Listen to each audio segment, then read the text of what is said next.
Well, I hope it's not too late to wish you a happy new month. We are done with the first half of 2025.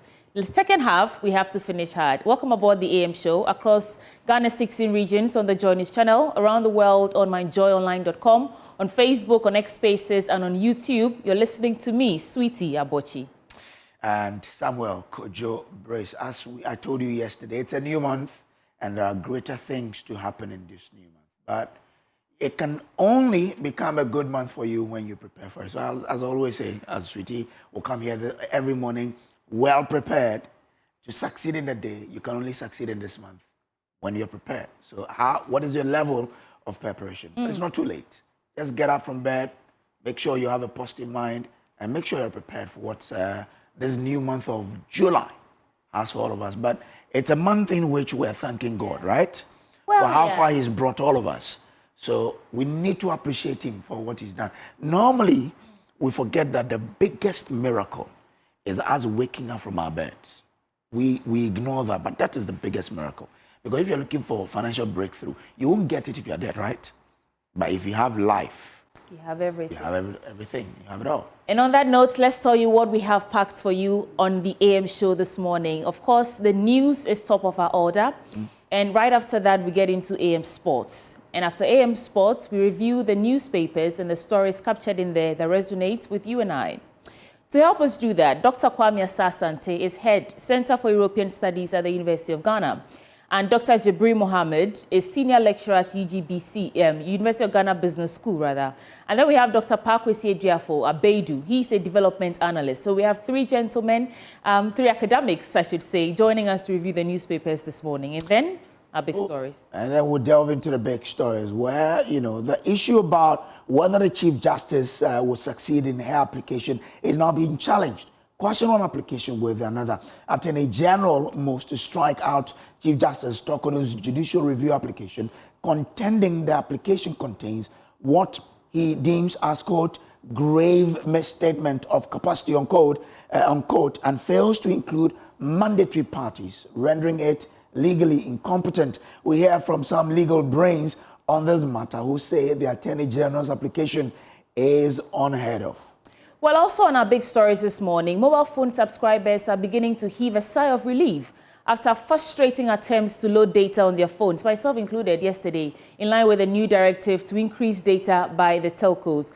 And exactly what happened and what was your experience? Are you now enjoying the new regime of data increase? You want to let us know your thoughts across all social media platforms. We are Joy News on TV. But hopefully today we get to have your say at the tail end of the show. A gentle reminder that the AM show is sponsored by Waylead Properties, and we provide quality housing at affordable costs and with a flexible payment option. Welcome aboard the AM show, folks. It's time now for Kojo and I to serve you the news.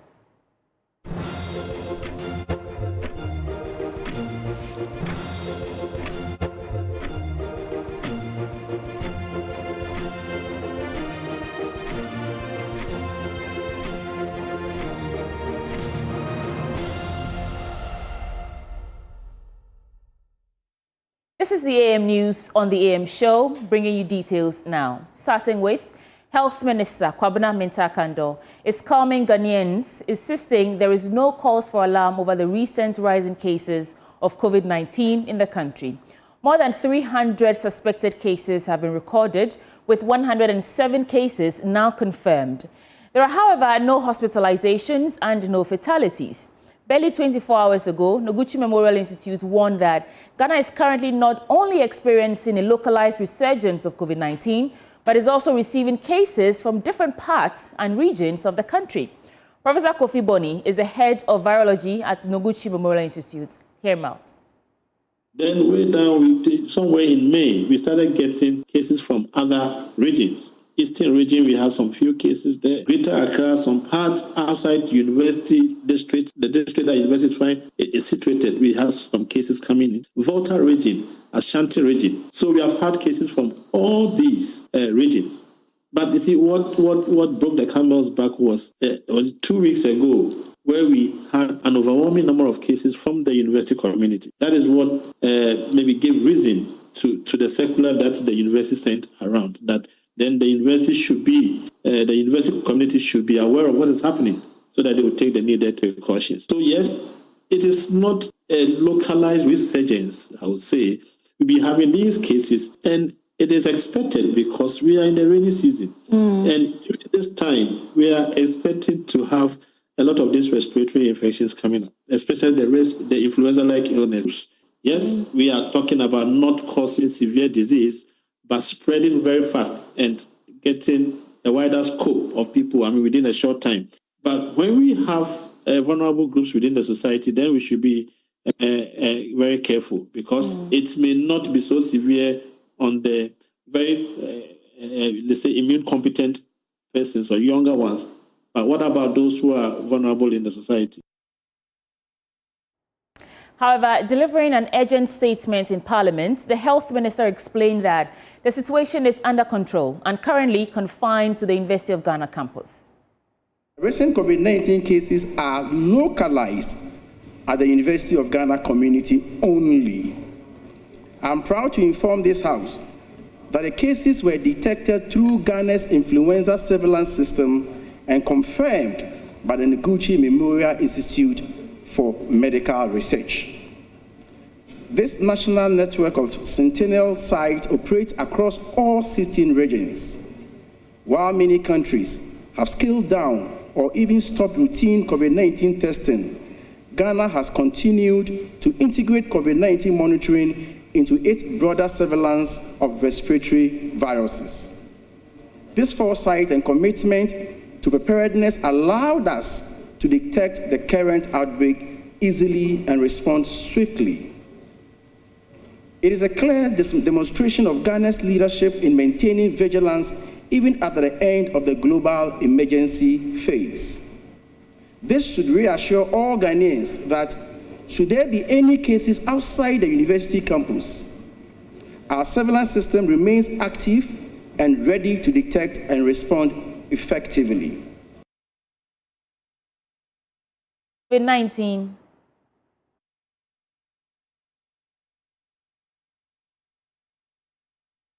Meanwhile, the People's National Party has petitioned the Asantehene Otumfuo Osei II to intervene in the recent suspension of Chief Justice Gertrude Torkornoo. Led by its 2024 presidential candidate, Janet Nabla, the PNP delegation presented the petition at the Menchia Palace, urging the Asantehene to use his influence to call on President John Dramani Mahama to revoke the suspension of the Chief Justice. This is a report for you. The People's National Party, led by its flag bearer in the 2024 presidential election, Janet Nabla, among other executives of the National Party, came to the Menchia Palace. This was to present a petition to the Asantehene Otumfuo Osei II to intervene in the suspension of Chief Justice Gertrude Torkornoo. According to Janet Nabla, the suspension of the Chief Justice threatens the independence of the judiciary and undermines the country's democratic institutions. Political parties are supposed to run a country. And to run a country, whatever is happening to the Chief Justice is not part of running the country. We have seen that as an abuse, not only on the Chief Justice, but the women of Ghana. We see what the NDC, John Mahama administration, whatever they are doing to the woman as an abuse of power. And we think that since all protocols are no longer working, our justice system has become an annex of political parties. We decided that we will come to Menchia Palace because we know that our tradition has already shown us. They were there before this democracy we inherited came along. So if our democracy is not working, we will go back to our roots and ask the chiefs, who are the custodians of the land, to tell the Mahama government, who is just renting part of the land to operate, to call him to order. She further argues that the ongoing committee hearing betrays the judicial independence. So today we are here we've presented our petition, we've cried about whatever violations are emitting out to the Chief Justice. We've outlined them in the petition and we have given it to the Otumfuo's secretary. What is more painful is that today they said they are celebrating Thanksgiving. How do you come out and give thanks to God when you are vindictive in nature, you are wicked in nature, when your modus operandi is to punish your enemies? Whether they commit a crime or not, they must be punished. Then you turn around that you are doing national Thanksgiving. We know very well that this they should have been celebrating a National Day of Repentance instead of National Day of prayer. So Thanksgiving, we haven't seen any Thanksgiving anywhere. So today we are here to tell this in the whole of Ghana that whatever you saw after the Chief Justice came out and delivered his speech, whatever you saw is not real. That some particular paneling, you will see about 5 people, only 1 person is protecting the Chief Justice, the others are insulting her. It was not normal. It was orchestrated to make it look like the Chief Justice thing is just a no, Ghanaians don't like it. No, it wasn't Ghanaians. This was orchestrated by some people under the scene to make it look like the Chief Justice, people don't like her and they want her to go. It's not true. Ghanaians love the Chief Justice and they want the Chief Justice to stay. The petition was received by the Mensha Palace Secretariat. Meanwhile, the PNP says it will continue to rally support from all other traditional rulers and civil society organizations to press for the reinstatement of the Chief Justice. For Joe News, Nana Bochedankwe Kumasi. So that's on the suspension of the Chief Justice unrelated to the COVID-19 story. But let's do some other stories now. And although government plans in the long term to complete phase 2 of the Blekusu Sea Defense Project in the Volta region, some 1,200 people are expected to receive relief support from the Volta Regional Coordinating Council. After receiving a cash donation of 100,000 Ghana cedis from the National Lottery Authority, Volta Regional Minister James Gunu is hopeful that some interventions will be rolled out to support displaced persons. Director General of the NLA, Mohammed Abdul Salam, also shares in the same hope. In 2015-2016, His Excellency the President of the Republic, John Dramani Mahama, awarded a contract that is the phase 1 of the Blekusu Sea Defense Project. That was done, and we're supposed to have started the phase 2. Unfortunately, we lost power, and since that time, the sea has been worrying the communities, especially Agaveji, Asalakopo, and Amuchino. Now, as we speak, over 1,200 people are displaced. We had to look for tents for them to actually find shelter. Their economic activities have come to a halt because they depend on the sea for livelihood. They need shelter, they need food.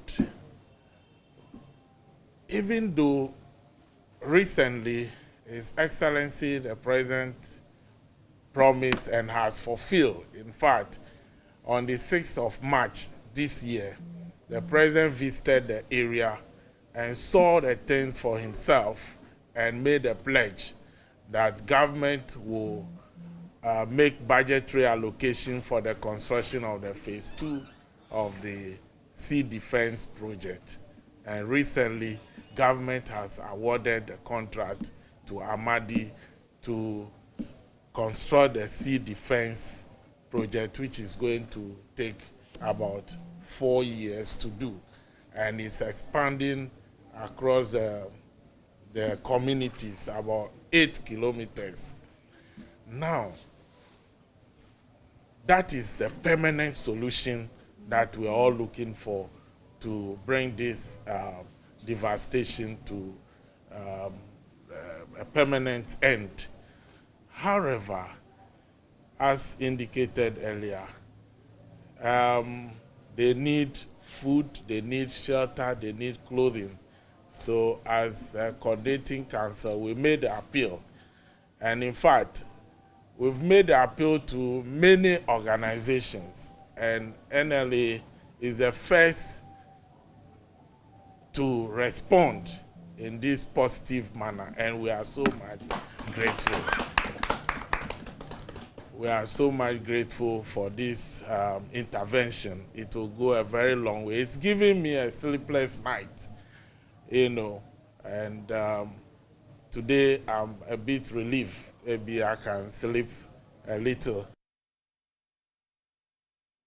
Now, survivors of the June 14 Dikpe boat disaster, which claimed the lives of 7 students from Laura Senior High School in the Upper West region, have opened up to Joy News, recounting the harrowing ordeal they endured before making it out alive. One of the survivors, Seidu Asmau, revealed that she had never been near a river as deep as the Black Volta, let alone attempted to swim in it. She described her survival as nothing short of a miracle from God.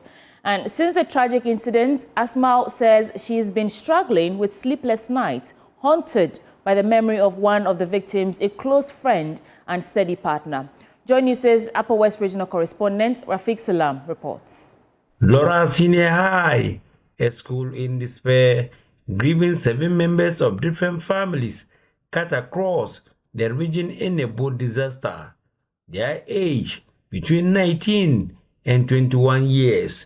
2 of the female students who survived the disaster tell their harrowing experiences. The time that I was in the water, I was struggling to go out. But one of my friends, Joyce, she was holding my dress so that we can be able to go out.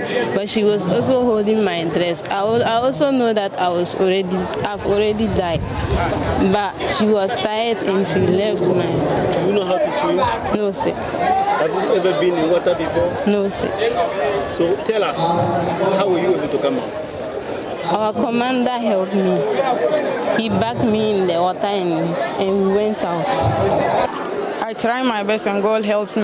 I can't express myself about how I swam the water. Said Asmau sometimes is unable to sleep in the night when thought of her departed colleagues, especially Lois Kati, who she described as a bosom friend and a steady mate, comes to mind. If I study some things and get into some point that I don't understand, I always remember her. If she was to be there, she may help me in some ways.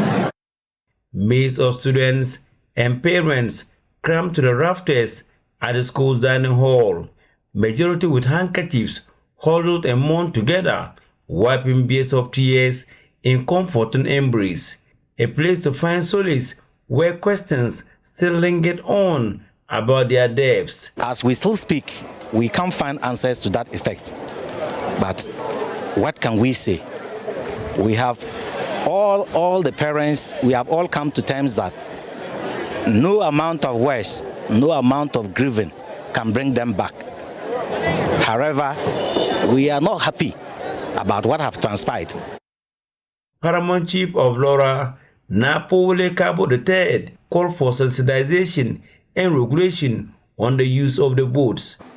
And we need some sensitization, we need some standardization, we need some regulation, we need some laws.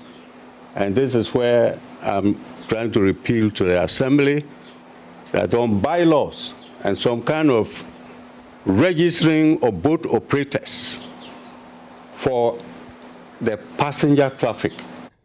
Reporting for Joy News, Rafiq Salam, Laura. Well, let me take you to the Ashanti region now, because the Ashanti Regional Minister, Dr. Frank Amokohene, has called on Ghana's religious community to actively participate in the upcoming review of the 1992 Constitution, emphasizing the need to restore ethical and moral integrity in national leadership. Speaking at the interdenominational church service held at the Calvary Charismatic Center in Kumasi as part of the maiden National Day of Prayer and Thanksgiving, Dr. Amokohene stressed that Ghana's development must be grounded in strong values. Frankly, this year and the year to come, we want to review our constitution and we want to take inputs from the religious leaders and the religious community. The minister urged churches, mosques, and faith-based organizations to make meaningful contributions during the review process to help restore moral clarity in both governance and society. We know that the religious community is the gateway for our morals and our ethics. So we will call on the religious groups as well here that when we are reviewing the Constitution And as we have called for, as it were, proposals among others, let us be active and also make propositions of how best we will be able to restore that moral unity in leadership and also in our citizens. The call came during a vibrant after-faith event marked by hundreds of worshippers dressed in white and national colors symbolizing peace, purity, and unity. Chairman of the Planning Committee of the Kumasi Council of Christian Churches, Reverend Douglas Okonafrimpong, also underscored the need for spiritual guidance in policy making. We are supposed to reset.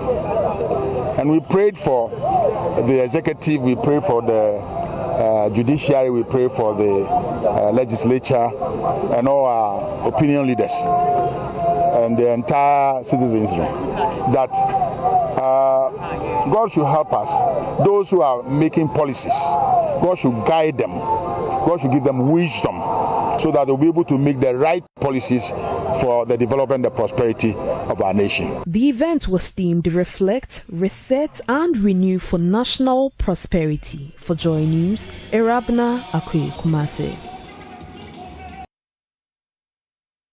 Stay on the National Day of Prayer and Thanksgiving a while because Ghanaians across the country gathered on Ghana's Republic Day in solemn reflection and appreciation, commemorating the country's first ever National Day of Prayer and Thanksgiving, an initiative by President Mahama to foster unity, moral renewal and gratitude.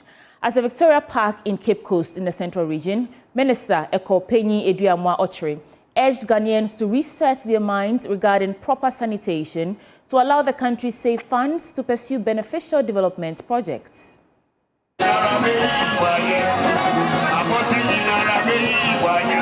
President Mahama in April declared July 1 as Ghana's official National Day of Prayer and Thanksgiving. The day, among other reasons, sought to recognize the divine grace behind Ghana's peace and stability. The presiding bishop of the Cape Coast Diocese of the Methodist Church, Right Reverend Richardson Abuaji Andam, urged Ghanaians to appreciate the peace in the country. God has blessed us with so many things. The first to be mentioned is the peace that we are enjoying. So as we thank God, we thank Him for numerous things, including all the peace that we are enjoying.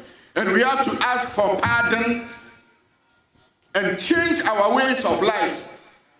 God will do more for us. We will ask for more, and God will also do it for us. The theme for the occasion was Reflect, Reset, Renew for National Prosperity, and according to the Central Regional Minister, Honorable Eko Penyi Eduamwa Ochre, reset and begins with the mind, especially regarding sanitation. As citizens, we also have to play our role, which is why I think that as a regional minister, I'm leading the crusade that the way we are wasting money in terms of waste collection, the money being paid to waste collectors and waste managers in this country is too much. That if we change our attitude towards the way we destroy our environment with waste, then the government can save a lot of money for this developmental agenda that we have all set for ourselves. And so we want all of us to play our role. Let's set our minds first. While we pray, let's do our bit by ensuring that we are good citizens so we can maximize the few resources that we have. As part of the reset agenda, one of the highlights of the day, the MCE of Cape Coast, George Justice Arthur, indicated plans for a communal cleanup exercise in Cape Coast. Indeed, it's a day of resetting. We have started a reset agenda and we are resetting Ghana. And the reset agenda started with the president, the day the president assumed office. So we've all been directed by the president to continue with the resetting agenda. We thank the president very much for instituting this day. We know that this is going to continue. Even when the president is not there, the one who will continue will hold on or will continue with this special day as a day of prayer and day of Thanksgiving. From Cape Coast, Abigail Lisel Nkrumah reports for Joy News.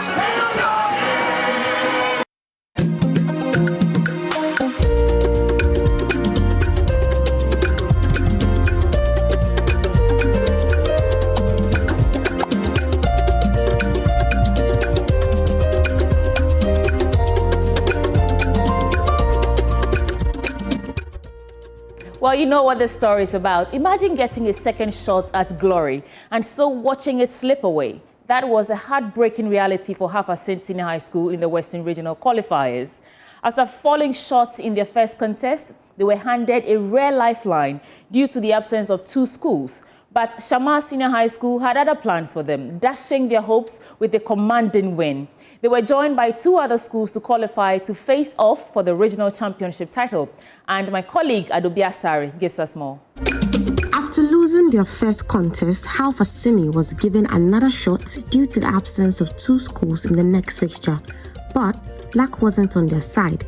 Shamar SHS outperformed them and sealed the win. From the beginning to the end, Charlie, we are on top. You know that thing. We know that there is no school.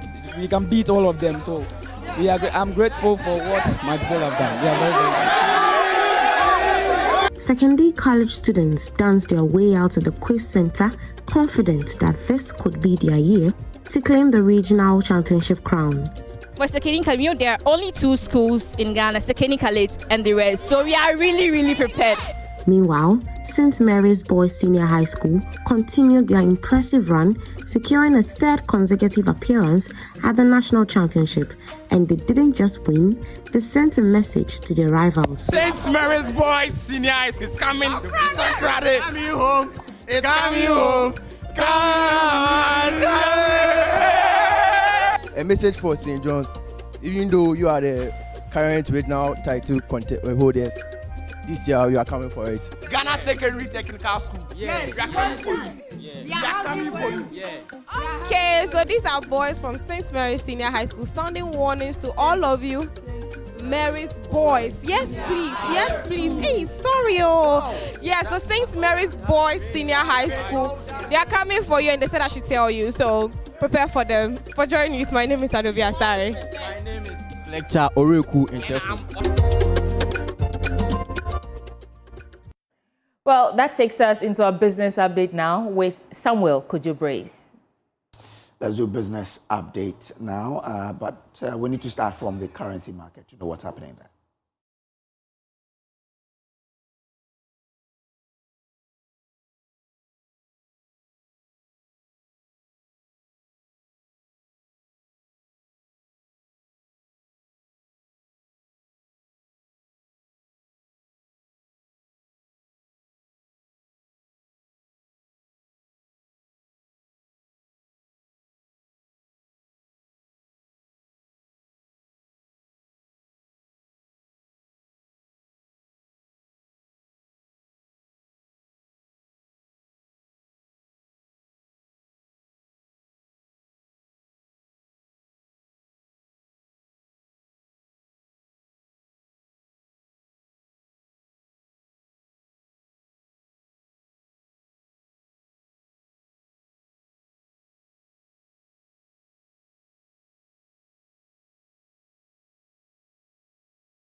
Now, tax consultant Francis Timoreboy has expressed doubt government will achieve its revenue target for this year, despite the implementation of the modified taxation scheme. He argues enough education and sensitization had not been done on the module, which might affect compliance, thereby affecting the projected revenue target. He, however, believes the purpose of the simplified taxation scheme will begin to manifest in 2026. He spoke to Joy Business. I doubt because, one, I haven't seen too much education, and looking at the time we are starting. Remember, the budget was passed in March, and the minister indicated that they're going to roll it out. So we are starting a bit late, and the targets may not be realized. Amidst the education that we have not done, for me, I think that we need to be more aggressive, and we may have to call on the Ministry of Finance to give more money and budget allocation to the GRA to do this education. If we do it, trust me, the future looks bright, because you can have about 80% of your population or economy driven by informal sector, yet they don't contribute the fair share of their income tax. And here we are talking about income tax. We are not talking about consumption tax. So if we're able to lay the foundation, in future we'll be able to reap the benefits. It's a great potential, but for 10 years we haven't been able to roll it out. And for me, it's good that we are starting now. Economist Dr. Osusakode is optimistic Ghana is likely to reach a debt restructuring deal with Chinese commercial creditors by end of the year. Speaking to Joy Business, he noted that government must continue fiscal consolidation measures and avoid wasteful expenditure in order to continue the good trajectory and fast-track its deal with the creditors. At the end of the year, I think we are about 6 months away. It's possible. It's possible, given the fact that the journey so far for the DDEP and then the Eurobond and the Paris Club. Yeah, so it's really, we are looking to this 100%. We may be more than good to get a good deal for us. So it also all depends on how we conduct ourselves. If you are looking for debt restructuring, and this is commercial, not difficult to conclude. So if you want to be from somebody, conduct well. So I like to say 2025 budget on basically about consolidation, keeping things tight. There should not be any waste because then not see us as a serious country.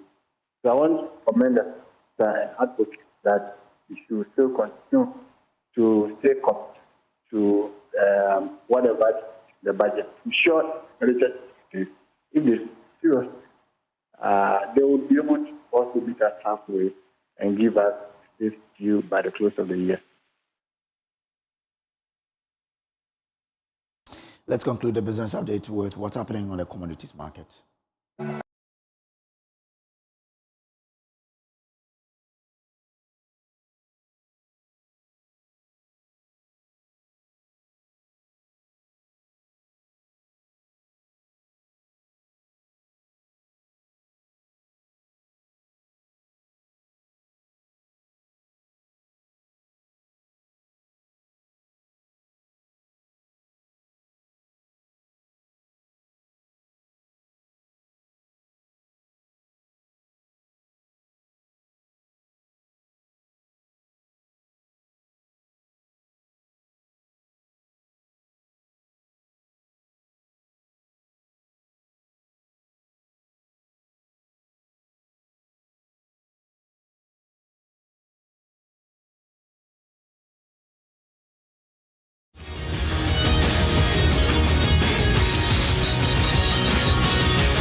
Time now to bring you AM Sports, and we have an exclusive with Turkey-based Ghanaian midfielder Musa Mohammed, who opens up about his failed transfer to Besiktas and his Black Stars dream. Antalya Sport, let me see, they were my mother club in Turkey. That's when I went there. Yeah, but for Fenerbahce, Besiktas, let's say Fenerbahce is kind of difficult, but Besiktas, it was successful. Yeah, it was successful because everything was okay. They liked me, but because there's some misunderstanding between the club and my agent, so everything wasn't successful.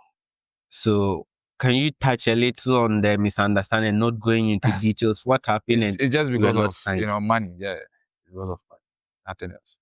And how did you feel? You were successful. They wanted you, but couldn't reach an agreement with your people. Yeah, let me say, because it was my first time, so I wasn't having that experience, to maybe argue with my agent or something.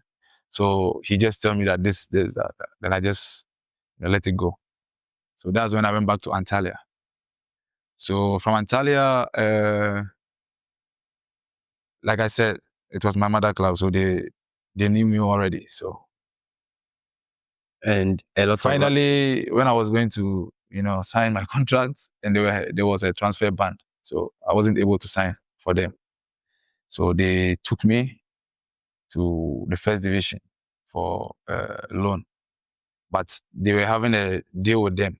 The club that I went to, there was a deal between Antalya Sport and that club. Yeah, so when I finished everything, when I finished the season, that was half season though. Yeah, so I came back to Antalya, Then there's one club too, that's AU Sport. Yeah, they also came, that they want me, like they want young player to be in their squad. So they also took me for loan. So I finished there for 1 year. That's a loan.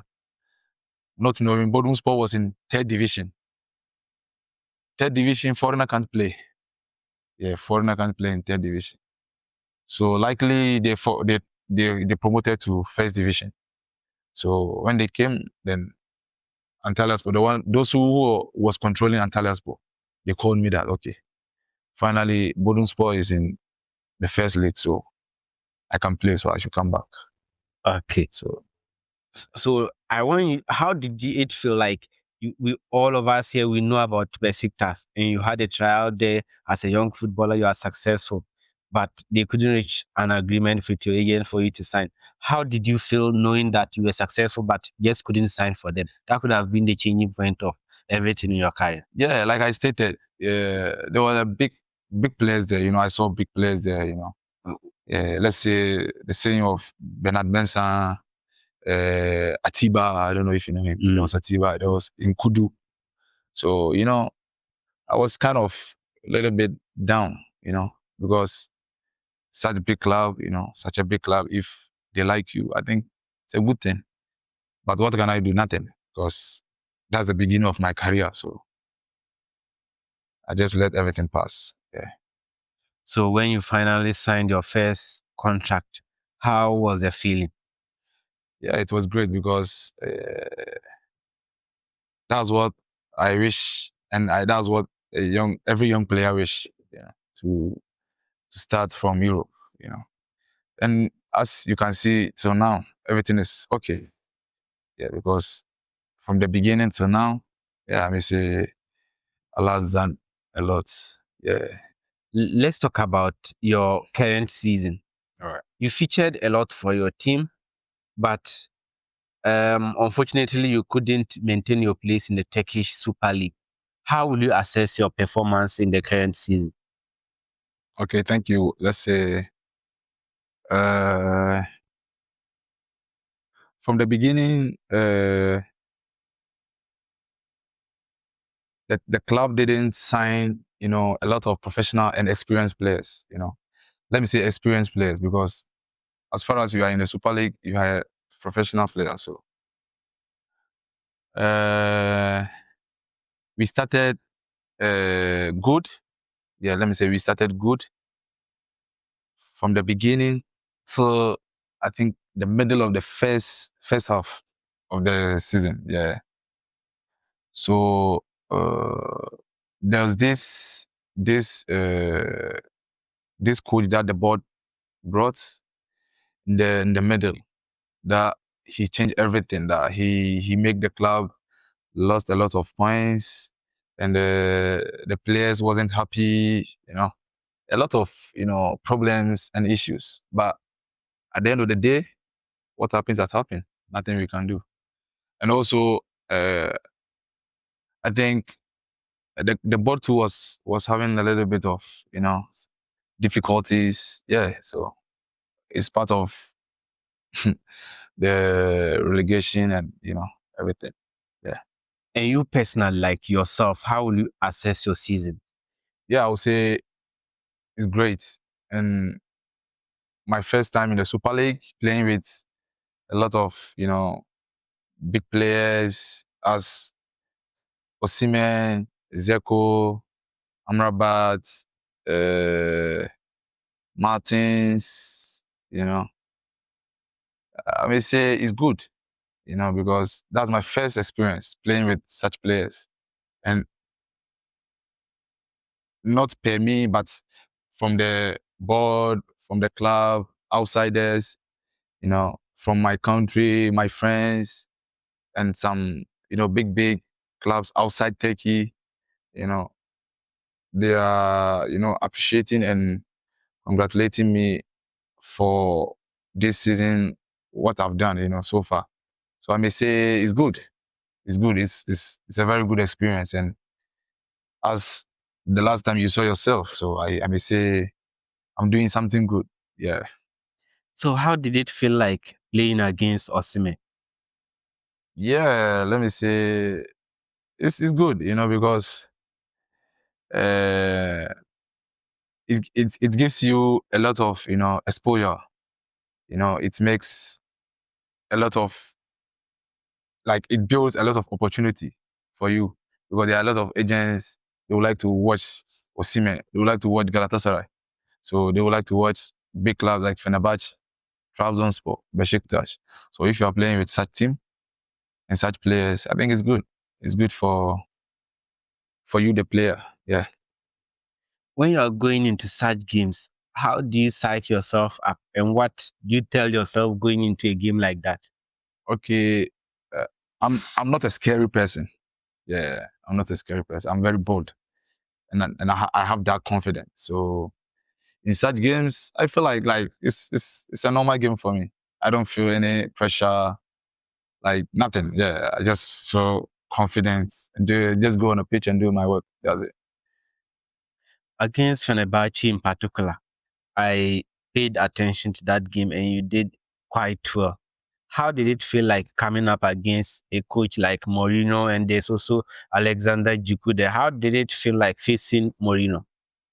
Yeah, as everyone knows, Mourinho is a big coach. He has a lot of stars. He won a lot of trophies. So, it was great. And as the team called Fenerbahce per se, even if not Mourinho and the players, the club is kind of, I don't know if I should say like spiritual way or something. There are some clubs, they have that spirit behind them. Yeah, that's how Fenerbahce is. Even if they don't play good, yeah, even if you have better team than them, better players than them, that spirit will overcome you. That's how the club is. So you could see that we play with them, but at the end of the day, you see that they will score, they will find the back of the net. Yeah. So, for example, like in Ghana, when a lot of players are going to play against House of Folk or Asante Kotoko, it's like a final for them. Exactly. So how is it the same for you playing against? Yeah, it was. And after the game, how did you feel? Yeah, I felt good. I felt very good because for you to play against Fenerbahce, it improves your CV and your value. Yeah, it improves your CV and value. It makes everyone knows you. Yeah, it makes you get recognized a lot. Yeah, so it was fun. It was good. Now let's still talk about your season. Yeah. As a midfielder, you played about 24, 25 games, started 23 of them, and provided 4 assists. So, but the teams unfortunately couldn't maintain its place in the league. What's next for you? Okay, like I mentioned before, this season was great for me in the Super League, and there are a lot of opportunities, outside and inside as well. So we are still my managers are still working on it. Yeah. So before I go back, I think everything will be finalized for us to know the next step. Yeah. So will you be playing in the second division or? For now, I may say no because we've already made our mind. Yeah. So I may say no. So which leagues or clubs are you looking at playing if you will not be playing for Boardroom in the upcoming season? Okay, the clubs, I can't state them right now because I don't know. Because there are a lot of clubs, but I can't state that this or that. For the country, I may say Belgium, France, Portugal, Spain, Italy, and let's say Netherlands and England. Yeah. So you personally, you've not played professionally in any other league apart from the Turkish Super League. Exactly. How are you adapting to the demands in that league? Okay. There's a lot of passion we see among the fans. How is that like? You see, Turkish Super League is one of the difficult leagues. Yeah, it's one of the difficult leagues. You see, most of the players, when they are when they are at the end of their career, that's when they come to finish everything. As you say, right now, there's this Larisane is in Galatasaray right now. So you can see the league is kind of, big players, and also you got a lot of experience, and for me, I may say for me to be able to play in the Super League, yeah, I think I don't think I can play in any league outside Turkey. I don't think I can play. So they just concluded season. Which game would you say is the most difficult you've played in? Yeah, against Fenerbahce. What makes it difficult? Because, okay, let me say the second league rather. The first league it was okay. Like we were able to play with them. But at the end, we lost 2-0. That was good, at least. Our first time in the Super League. But the second league, when, things changed, things turned upside down, when they bought the new coach, styles, yeah, so it makes things a little bit difficult. And also, it was after the national break. So some of our players went to the national assignment. So when they came back, they wasn't able to start as Bodumspor strong team. So you can see he makes them with the substitute that we play with Fenerbahce, and they play with all their squad. So you see, you do a lot of work, and it wasn't easy. That's why I said as a very difficult game.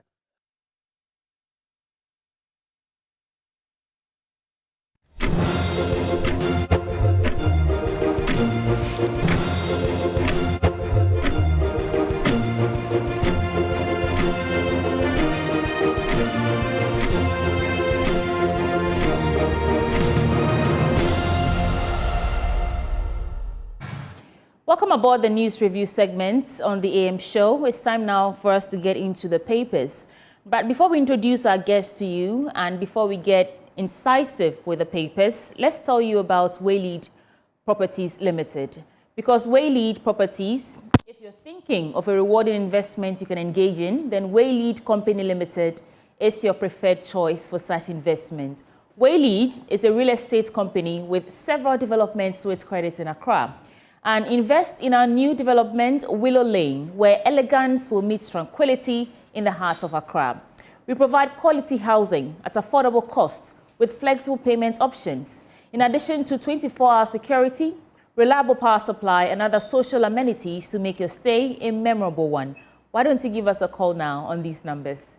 0240 111 119 or 0504 499-999. You can also visit our website on www.waylead.org for more information. So, Kojo, who joins us for News Review this morning? Well, we've been joined by Dr. Kwame Asante. He is head of the Center for European Studies at the University of Ghana. Also joining him is his student and colleague lecturer, Dr. Jabir Mohammed. He is a senior lecturer at the University of Ghana Business School, and also a fellow lecturer, Dr. Kwesi Eduafol Abedu. He is a development analyst. These three gentlemen are joining us for us to go into what the papers are reporting this morning. Well, so they all join us via Zoom, and we want to say good morning to you all. Do I have Dr. Kwame Asante? Good morning, Doc. Good morning, Madam, and how are you? Good morning to Kojo and my colleagues, of course. I greet also our viewers and listeners. Thank you, Dr. Kwame Asante. Do we have Dr. Jabri Mohammed with us? Yeah, good morning, sweetie, and good morning to everybody at the studio and my colleagues, and good morning to all Ghanaians. Yeah. Well, Ghanaians are thankful. And Dr. Abedu, good morning to you as well. Good morning, sweetie, and good morning to Kojo. Okay. Kojo is a long way spent way back at the University of Cape Coast.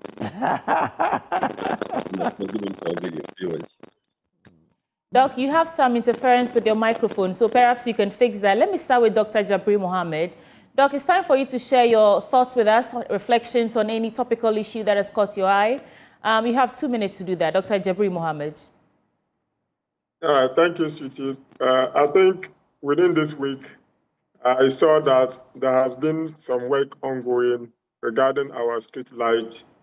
I used the Kanda Highway this week for about 2 times. I've seen some vehicles working on it. However, there is still a lot of work to be done, especially regarding our traffic lights. If you look at some of the parts of Accra, especially at the road leading to Legon and other places, you would notice that some of the traffic lights are off. Airport Junction has a traffic light being off for some time now. And some gentlemen are standing there directing traffic. If you go to Shashi, the same thing, sometimes even Okumbulo. So I think that authorities must begin to fix some of these things. These are basic things. At the Ministry of Interior, I saw that there is not even a traffic light that is going to stop people and direct people into the entrance of the ministry, which is, to me, is very bad. Yesterday, I had a very bad experience there, even almost clashing with IGP and his entourage. So I think that these are basic necessities that Ghanaians are looking for. So I will entreat the Ministry of Road and Highway. I will entreat the AMA and other agencies that are responsible for ensuring that our streets are safe for us to be able to drive. So I will plead with them to work on some of these basic things, because this is what we see and this is what we have to experience as Ghanaians. We do not want to be experiencing some of these bad things. Sometimes people want to cross the road and they cannot even cross. There is a zebra crossing there, but there is no street light to direct people to be able to, there is no any traffic light to direct them to cross the zebra crossing. Right. And these things happen basic in most advanced countries. So let's begin to work on some of these things and fix them so that Ghanaians can have a safe environment to move about their daily businesses. Right. And I mean, because we are launching 24-hour economy today, that call is very important. We need the lights on the streets so that we can actually work 24 hours. But just a little bit, in addition to what you're saying, I saw that they were fixing the CCTV, I don't know what, camera on the Achimota stretch as well. So there is work ongoing, like you said. Now, let me get to Dr. Kwame Asasante. Doc, it's time for us to hear your thoughts for us this morning. Yeah, Sweetie, thanks for the opportunity. I want to tie 2 things together and make it snappy for everybody so that we can continue. I want to look at the national prayer and then the tall list of holidays in Ghana. Let's look at the national prayer. There's nothing wrong that at a point in time, you remember your maker, you give thanks. No problem about it. But, you know, when you give thanks without patriotism is empty. Thanks without dedication to work. Thanks without hard work, without discipline, without resource-oriented human beings at play, working. And of course, thanks without people holding their leaders accountable. Thanks without, fighting against corruption. I'm afraid it's a waste of everybody's time. Yesterday, I saw the program, beautiful program. But see, let us be honest to ourselves. We go and pray and all that. And the same people, we come and embezzle. We come and engage in corruption. We give cathedral to men of God. They leave us with a hole. I mean, what's the meaning of the prayer then? If we have leaders like this. Men of God cannot look at our heads of state and look at them in the face and tell them that you are going wrong when the need arises. They always want to glorify them. No. The time must change now. Men of God should be able to stand firm and deliver. That is why they are distinct from you and I. Then we cannot engage in national prayer. When we have so many holidays, 14 holidays. Can you imagine? I'm not saying, we don't need holidays, but there are too many. Holidays such as Boxing Day, I believe must be expunged. Holidays such as New Year Day must go off. Constitutional Day must go off. Nkrumah's birthday, no. Nkrumah, once you mention Independence Day, Nkrumah is in there and all his friends. So I believe, let us look at the United States, 11 holidays. America, UK, 8. Canada 9, Germany 9, France 11. And interestingly, the Netherlands 2. They celebrate one of the holidays, they celebrate it every 5 years. And Switzerland 4. What are we doing to ourselves here? Please, prayer is good, but prayer without all the things I've said is empty. Let us think about our country and defend it at all times. Thank you so much, Dr. Kwame Asante. That was powerful. In fact, even the Bible says prayer without work is not fruitful. So, yeah, thank you so much. And Dr. Beju, what would be your take for us this morning? Very well. Quite touched with Dr. Asante because that's exactly the issue I wanted to also talk about. But I want to really focus or draw the attention of Ghanaians to the speech that was delivered, the sermon that was delivered by His Eminence Peter Cardinal Appiah Turkson. I have listened to the sermon 3 times just this dawn, and I go through a lot of reflections, sweetie. Look, this is the time, in the first place, people should go back and listen to the sermon. Joy News, I know you have it on your platform online. People should go and listen to that sermon once again. Our leaders should go back and re-listen to that sermon once again and really reflect on the issues, on the tenets, and the whatever is in that content, because I feel it gives a deep sense of reflection for us to reset this country and move Ghana forward. People look, we have just 5 years away for us to end the United Nations Sustainable Development Goals. 5 years or less. Now look at the 17 goals. Let me take the 17th goal and look at the 16th goals. You realize that most of them, or almost all of them, we are far behind in terms of pursuing them. Talk about poverty reduction, talk about health, talk about education, talk about inclusivity, talk about decent work, talk about climate change, fighting climate change, and all the other environmental issues that we have. Ask yourself, which one of the goals can we hit our chest as a people and say that we have done so well in this area? And so for us, just as Dr. Asante has stated, it's important we go back and reflect. Let's look at what we are doing wrong as a people. We can't go and always praying to God, shouting to God, while the basic things that we have to do in terms of fighting corruption, in terms of ensuring that we are extending love to each other, in terms of ensuring that we are bringing people into the net of wealth, into the net of a better standard of living. If we are not doing this, then there is no sense in there's no point in always going to God, prayer. All right. And so that is my little reflection today. Thank you so much. And Kojo, before you come in, I just want to say it's actually faith without work, not prayer without work. Not to demonstrate I know the Bible small. Kojo, over to you. Anyway, well, faith without works, yeah? Anyway, good. Now, let's get into the daily graphic. And on the front page of the daily graphic says, nation stands in prayer, offers thanks, rededicates to good virtues that Dr. Asante and all of our panelists have spoken on it. President charged Ghanaians to embrace common identity. Indian Premier arrives today for state visit. We have media will hold government to account, re-elected GJA president. Memphis Royal Bank post 42% investment return. Board issues 100% bonus shares to shareholders. So that is the story there. But I got intrigued by a story that talks about, electing MMDCEs. And I want to get the thought of our panel on that. It says, electing MMDCEs, a look at public opinion. Now, on June 18, 2025, President John Mahama said this at the Metropolitan Municipal and District Chief Executives MMDCs gathering. Quote, you may be the last batch of MMDCs to be appointed, unquote.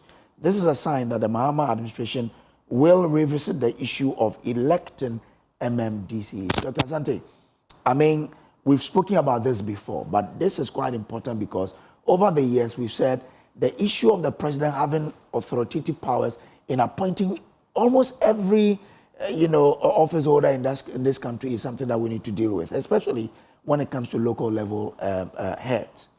Now, do you have the belief that this time we may get it? And again, for you, what form should it take? Yeah, I believe that the people who drafted this constitution took a lot of things into consideration, and they did a lot of good.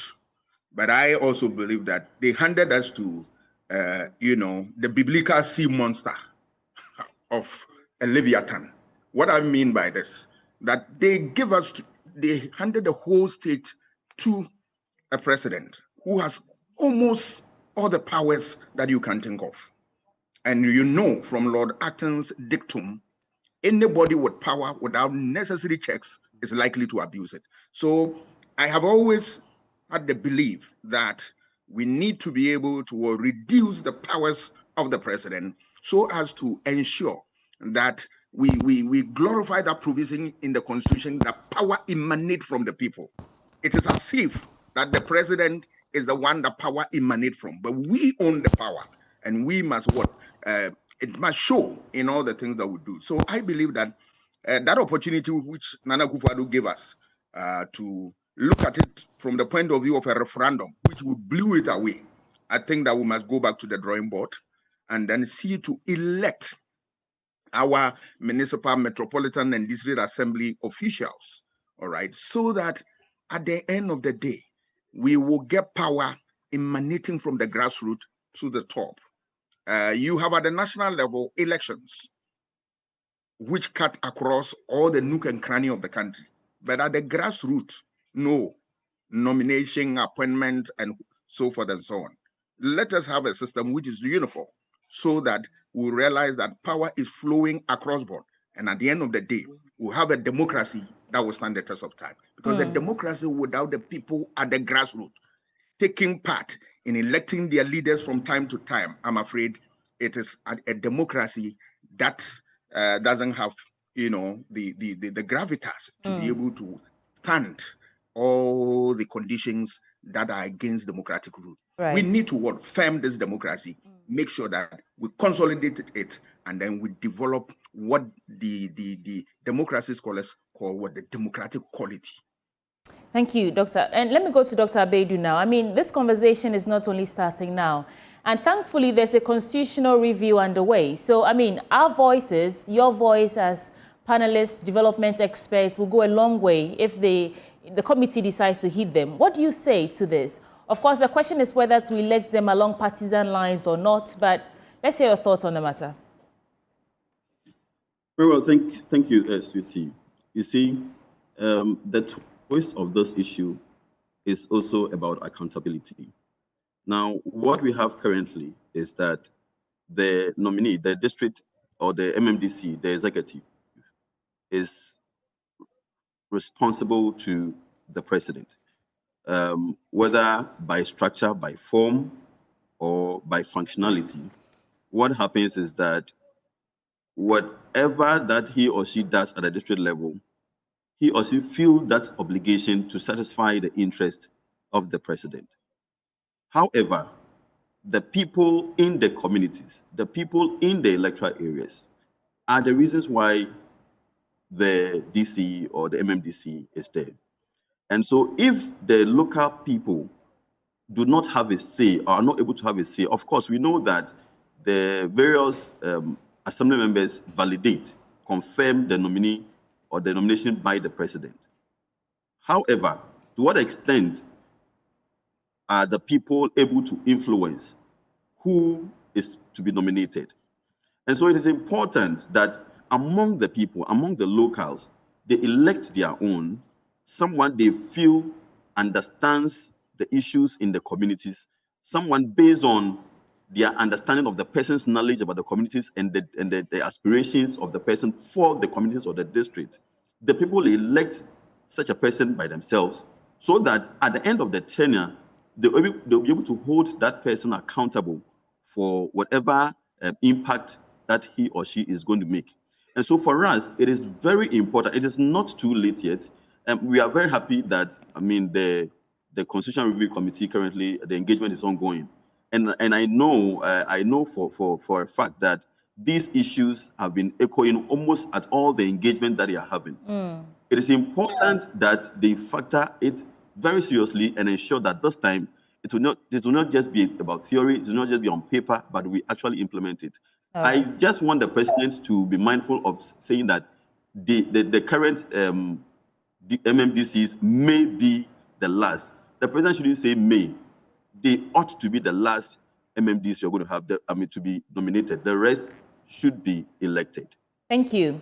So, Dr. Mohammed, Dr. Kwame Asante says we missed the first opportunity. We should not miss this chance again to do it right. And Dr. Beidou is saying that we should say they must be the last batch who were appointed into office. What do you say?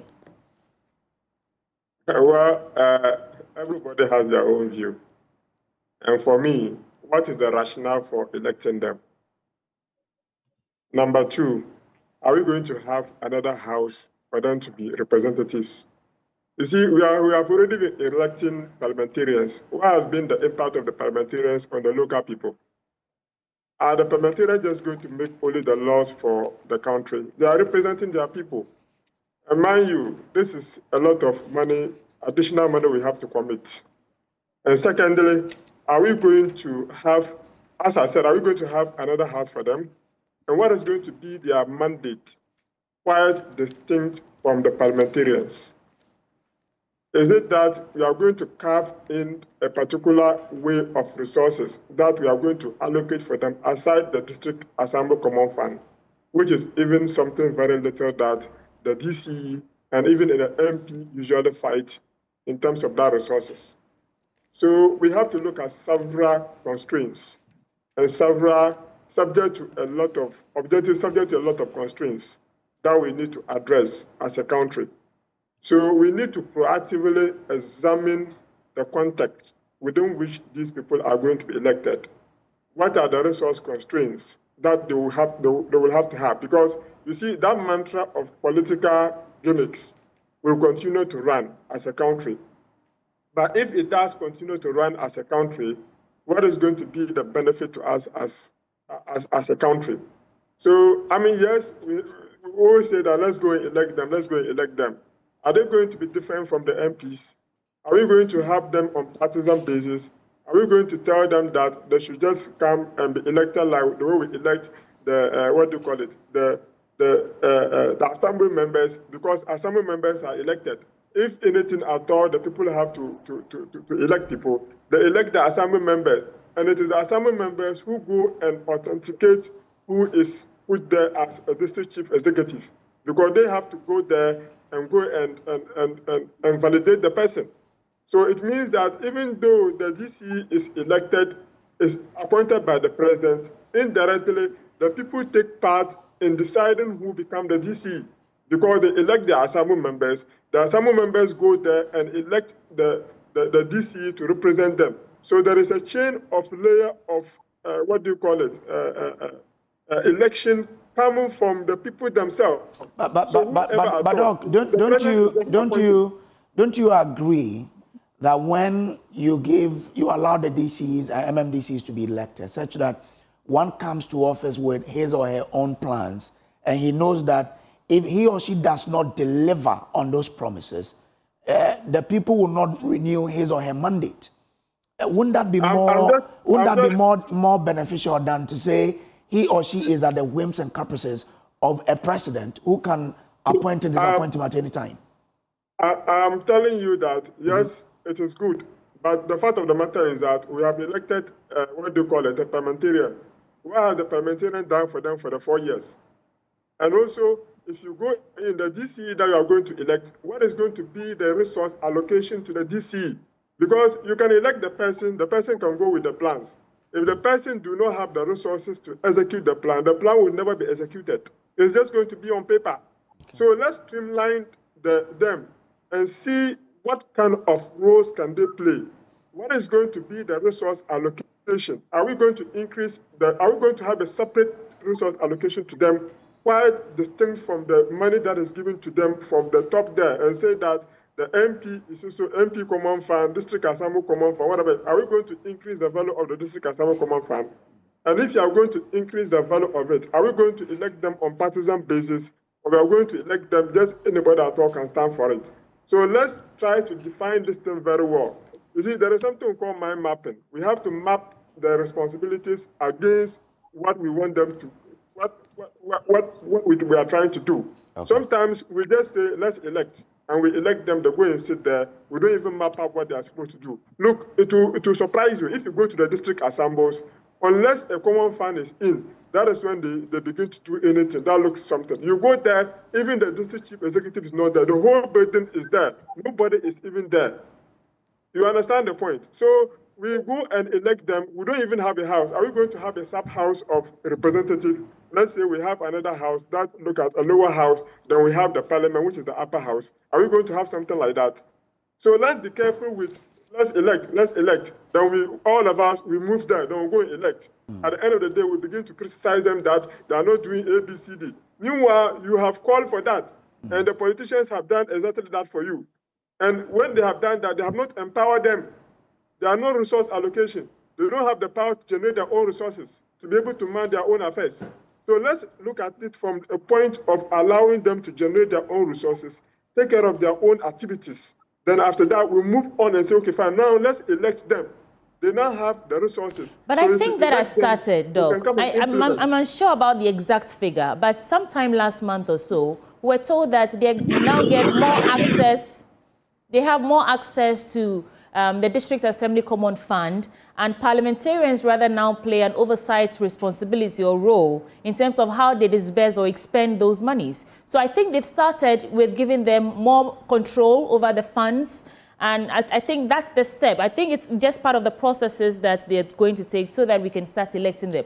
But the question really is, compared to the way we do it now, where the president appoints these people in power, where they have to acquiesce to whatever demands the president is making, they are answerable to the president. But if we, the electorates, we citizens, are the ones who put them in office, they're answerable to us. We're talking about decentralization of local government. Is that not a better option compared to what we are doing right now? I mean, comparatively. I think answerable to Ghanaians, because it is us Ghana who has elected him. So if you fail to hold the president accountable, then indirectly we are failing to hold the district chief executive accountable. Well, okay. If pressure groups mount pressure on them and hold them accountable at the local level, they will go and also hold the president accountable and tell the president that you have not given us ABCD, so you don't expect us to deliver. So I don't see, yes, I think it is just going to be an exercise of, what do you call it, fiduciary powers or whatever it is. But I don't see that to be anything distinct from what is existing. All right. Okay. All right. Let's do a story on the back page of the Daily Graphic. It says, Gold Board licensing regime enforced gold trading without license crime, according to Samija Mfi. And the story says, new gold trading licensing regime has begun to eliminate illegal gold trading and smuggling across the country. The implementation of the new licensing regime has therefore made it illegal to deal or trade in gold within the country without authorization from the Ghana Gold Board, which holds the exclusive mandate to oversee, buy, sell, assay, refine and export gold, as well as regulate the gold trading sector. Dr. Asante, I mean, your thought on this? I am very happy that we have a board of this nature and it's beginning to work and work well. Within a short time, we are raking a lot of revenue, starting with $1.7 billion, and then the one from, small scale and all that. Well, as at yesterday, we raked in $5 billion for the first half of 2025. Yeah. Here you are. Here you are. I believe that if we are able to manage this sector very well, all right, we should be able to shy away from IMF. We went there for $3 billion. Just within a quarter, we are almost there. So all that we need is financial prudence, and then we make sure that illegal mining is a thing of the past. We wage consistent war on illegal mining and ensure that all the loose ends are tightened up, and then we get the needed revenue. I am very, very happy because what we are seeing, if we continue on that trajectory, I have no doubt in my mind that we'll be able to accumulate and be able to do a lot with it using our own resources. You can never build any state where you continue to have a cap in your hand, globe-trotting, looking for resources to come and build your own society. No, it doesn't work that way. Under state capacity, you should be able to generate new ideas, innovative ideas that you can generate your own resources and run your affairs. Yes, and that is how it ought to be done. So I'm happy with the work Sami Jamfi and his board and the MEF are doing. We want to support them, but when they cross the line, we'll not hesitate to point it out to them. Talking about crossing the line, Doc, I mean, let's tie this to the issue of Galamsey. For me, I think that's what the gold board is doing would help in a little way, because you can't sell gold that you mine illegally, because gold board now has complete control, central control over this. However, we are hearing that some excavators have gone missing again. It's not the first time this has happened in the country. Let's take a listen to Hannah Bisu. She was on burning issues on Adom, and this is what she had to say.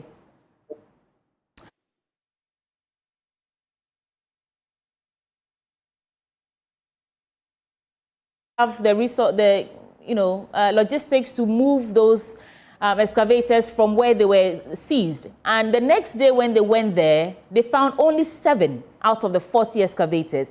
I mean, for the life of me, I cannot understand how we keep coming back to this. But, Doc, add this to your reflections for me. I think that they have to, get the basis right. This is not unacceptable at all. If you look at from Boateng's report, which people bastardized and all that, today the reality is done on us here. These are some of the problems that confronted the Nana Akufo-Addo regime, and for that reason, people campaigned on that and got the government off. Why a repeat of this? We don't want to see this phenomena rearing its ugly head in this new administration. So I will urge the government, for that matter, the minister in charge of this area, to put his foot down and ensure that we get to the bottom of this. How do things that have been confiscated by the state get missing? People are complicit, and those who are complicit, let's fish them out and deal with them according to law. Otherwise, this fight will not win it. But you and I want to win this fight, because there are a lot of implications if we continue to allow this, illegal trade activities taking place. Otherwise, the time will come, we'll have no Ghana, and we as human beings will not exist. Well, we can now hear Hannah Bisu on burning issues at Adom.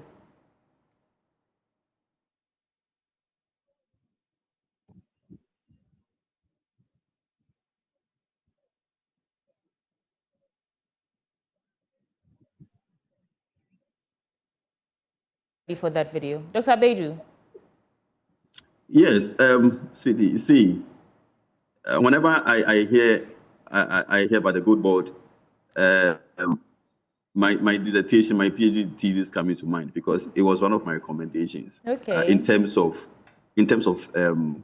ensuring that illegal good trade or the trade of good business, illegal business, dealings in gold is really dealt with. Because if somebody is producing or is extracting gold illegally, you do not expect the person to trade it legally, because the person knows that when I bring the product out of the illegal space, I'll be questioned. And so it became a chain, a whole chain of illegality, from the extraction, that is the mining, to the sales, and then it goes up. So that is why at a point it became more of a chain, right from the community level to the international level, because those who were involved in the illegal acts also perpetrated at the international level, and then it trickled down. And so the gold board is very critical here, because it truncates the whole chain in terms of the extraction down to the end, the final end user, or the final person who demands the gold. And so the most important thing here now is for the gold board to sustain its effort, is for the gold board to ensure that those other interest holders who want to operate in the black market are curtailed and do not undermine the work that they are doing as a gold board. If not, then we'll go back to the old story. Remember, already the gold board is facing problems in terms of some people resisting their functionality, because the more the gold market is formalized, the more their business are also going to be, at a advantage. But that is exactly what we need, because the more the good board functions, the more illegal good production will also go down. However, I want to entreat the good board that they do not also have to be overwhelmed in terms of the figures, in terms of the numbers they are getting, in terms of the fiscal benefits, in terms of the financial benefits we are getting from their office. It is important they are equally mindful. Sami Jeffrey and his team are equally mindful about how their office can promote sustainable mining. Sweetie, we have not yet costed the environmental cost of illegal mining in this country. Now, if we sit down to cost them very well in terms of the water quality and all the other ecosystem services and environmental issues that we have with illegal good production or unsustainable mining, and then you juxtapose it with the benefit that we are getting in terms of the money, the foreign exchange or the revenues we are gathering, you will know that really the net amount of revenue we are getting from the good board is far below compared to the environmental. When you bring in environmental costs. And so the good board must be very mindful and intentional about ensuring that they promote sustainable mining so that the gold that we get from the mining sector will be clean. Now, talking about, I wanted to talk about the licensing. It is important that we make the licensing very flexible and less bureaucratic, so that the very reasons which were discouraging miners from the very communities deep in the forest to have the necessary permits and also mine sustainably, it will be quite flexible for them to actually implement the tenets or the various expectations within the law. If we make the laws so rigid, if we make the law, the registration processes, the permitting processes so rigid, where people have to move from their communities or where they are mining to Accra and all the big towns to get their permits and all that, if you don't bring the processes to the local level, it will still be a challenge for them to get the needed support in terms of sustainable mining practices, in ensuring that they engage in their activities. And that will mean that they will have to go back to their old ways where they do things without any due processes, without any law, without any sustainable interventions in whatever they are doing. And so we expect the good board to really look at the environmental side of their operations to ensure that it becomes more sustainable and balanced. Okay, Doc, where you ended, I would want you to continue, because we're now being told that some 40 excavators that were seized some few days ago, we cannot account for 33 of those. We want you to listen to this video by the administrator of the Minerals Development Fund, Hannah Bisu, when she made that revelation on Adom FM. When we come back, I would want to pick your thoughts on that.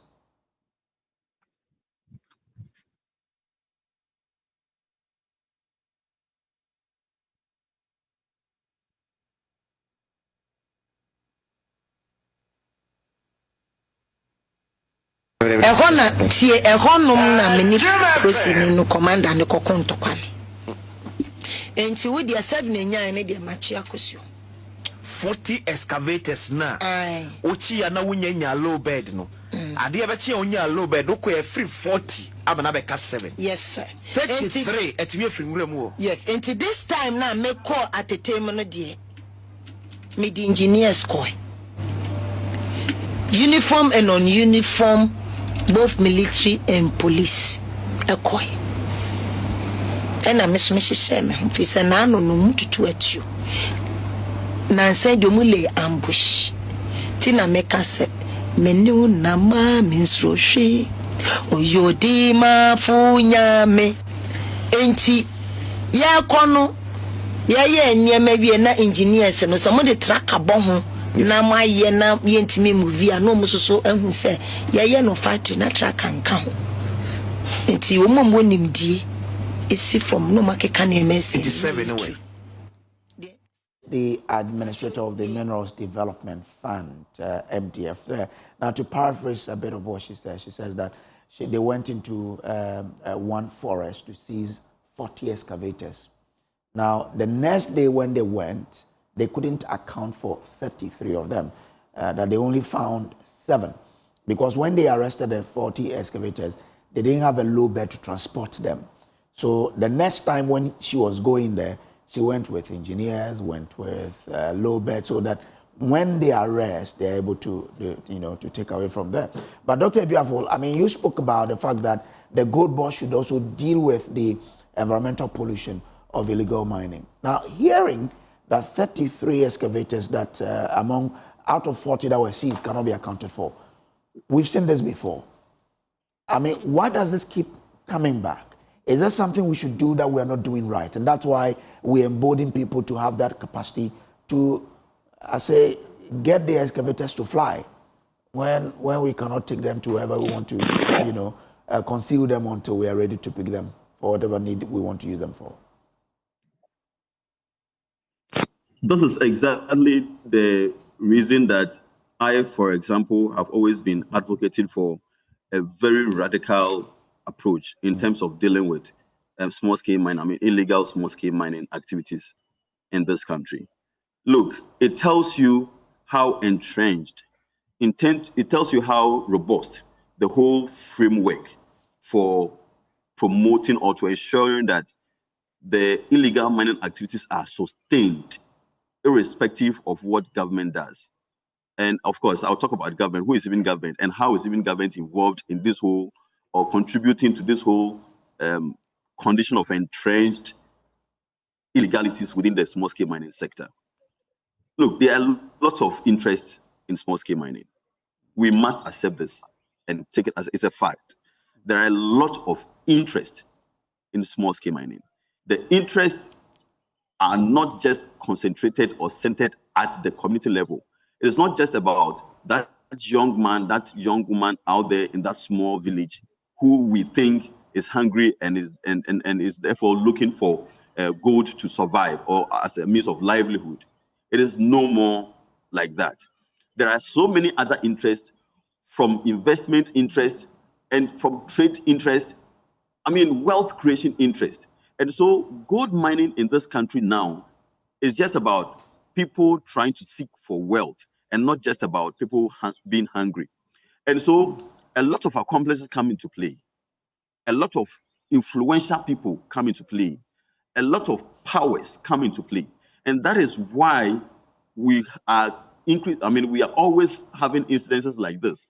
Can you imagine a whole excavator? Then you tell me you cannot find it. Who drove it to where? On which route? Okay. So at the end of it all, you have to appreciate that there are forces, they are very powerful forces behind all that is happening within the illegal small-scale mining sector. And so the earlier we appreciate this, the earlier we accept this as reality, the better for all of us. If not, we'll keep on whining around while the problem still persists. However, I will not be comfortable to talk about the persistence of illegal small-scale mining because the consequences are increasingly becoming very dire for us, and there's a need for the president to take a very decisive and very bold decision and then shake the foundation, the very fundamentals of the way the miners operate, the scheme around this whole small-scale mining thing, and ensure that we move away from the approaches that we've been using so that we can have a very sustainable intervention. If not, we'll still have a challenge. I remember when the president talked about banning importation on, putting in a ban on importation of excavators. One of the issues that I asked myself is, look, these small-scale miners have developed very robust systems. They are always looking at innovative ways in ensuring that their activities continue. Now, whilst you ban the importation of these excavators, trust me, they are going to devise other strategies to ensure that they still go into the forest and mine. And this is what is happening now. And so we need to be very, very radical and ensure that whoever or whichever people who are behind small-scale mining in this country are apprehended and the needed, the appropriate legal punishment are resorted to them. If not, we'll keep on, cycling or recycling the whole problem whilst the impacts keep on, hitting on us. Yeah. I'm sure he meant illegal mining. Yeah. So, Dr. Jabri Mohammed and Kojo, yesterday Rasus told us on the big stories that ministers, MPs, MCEs, the interest. I was asking who we're dealing with. Yeah. Is it a criminal syndicate? Is it, you know, just a group of people who are refusing to back down? And he says that it goes deeper than we know. And so sometimes you talk about this and you know that they're listening, they know the gravity of the situation, but we just twiddle our thumbs. Dr. Mohammed, so, I mean, on the issue of the gold board new licensing regime, 33 out of 40 excavators missing, and the effects on our environment. Let's hear your take for us now. First of all, the global said that they have mobilized within the last 6 months. They've been able to mobilize about $5 billion. Yes. The question I ask is that we have international mining companies, we have local mining companies. So within the two, what is the amount of money that international mining companies has contributed to the $5 billion? And what is the amount of money that the locals have also contributed to the $5 billion? And how is these resources having an impact on the local economy? That is a question that we should be asking ourselves. Is it that that money is coming in, and that is why we are having our CDP being appreciated? Also, are we going to make some savings so that we can retire some of our debt that we have accumulated over the period?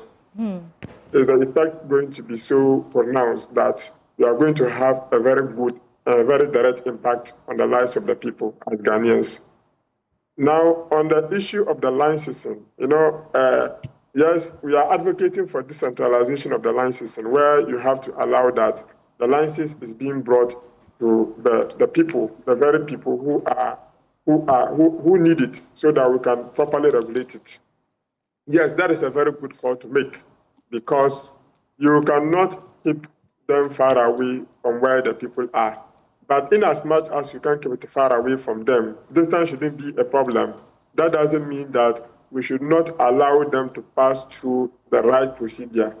It shouldn't be that people who cannot even do the work will go and take the license and go and give it to foreigners, and foreigners will come and do things without our regard. Sometimes we allow for local content, but at the end of the day, the locals go for it and allow the foreigners to come in and destroy our environment. Most of the destruction that we are seeing, if you see the video that Anabisu went and sees the excavators, you will see that there are a lot of Chinese over there. Even one of them was even drinking water.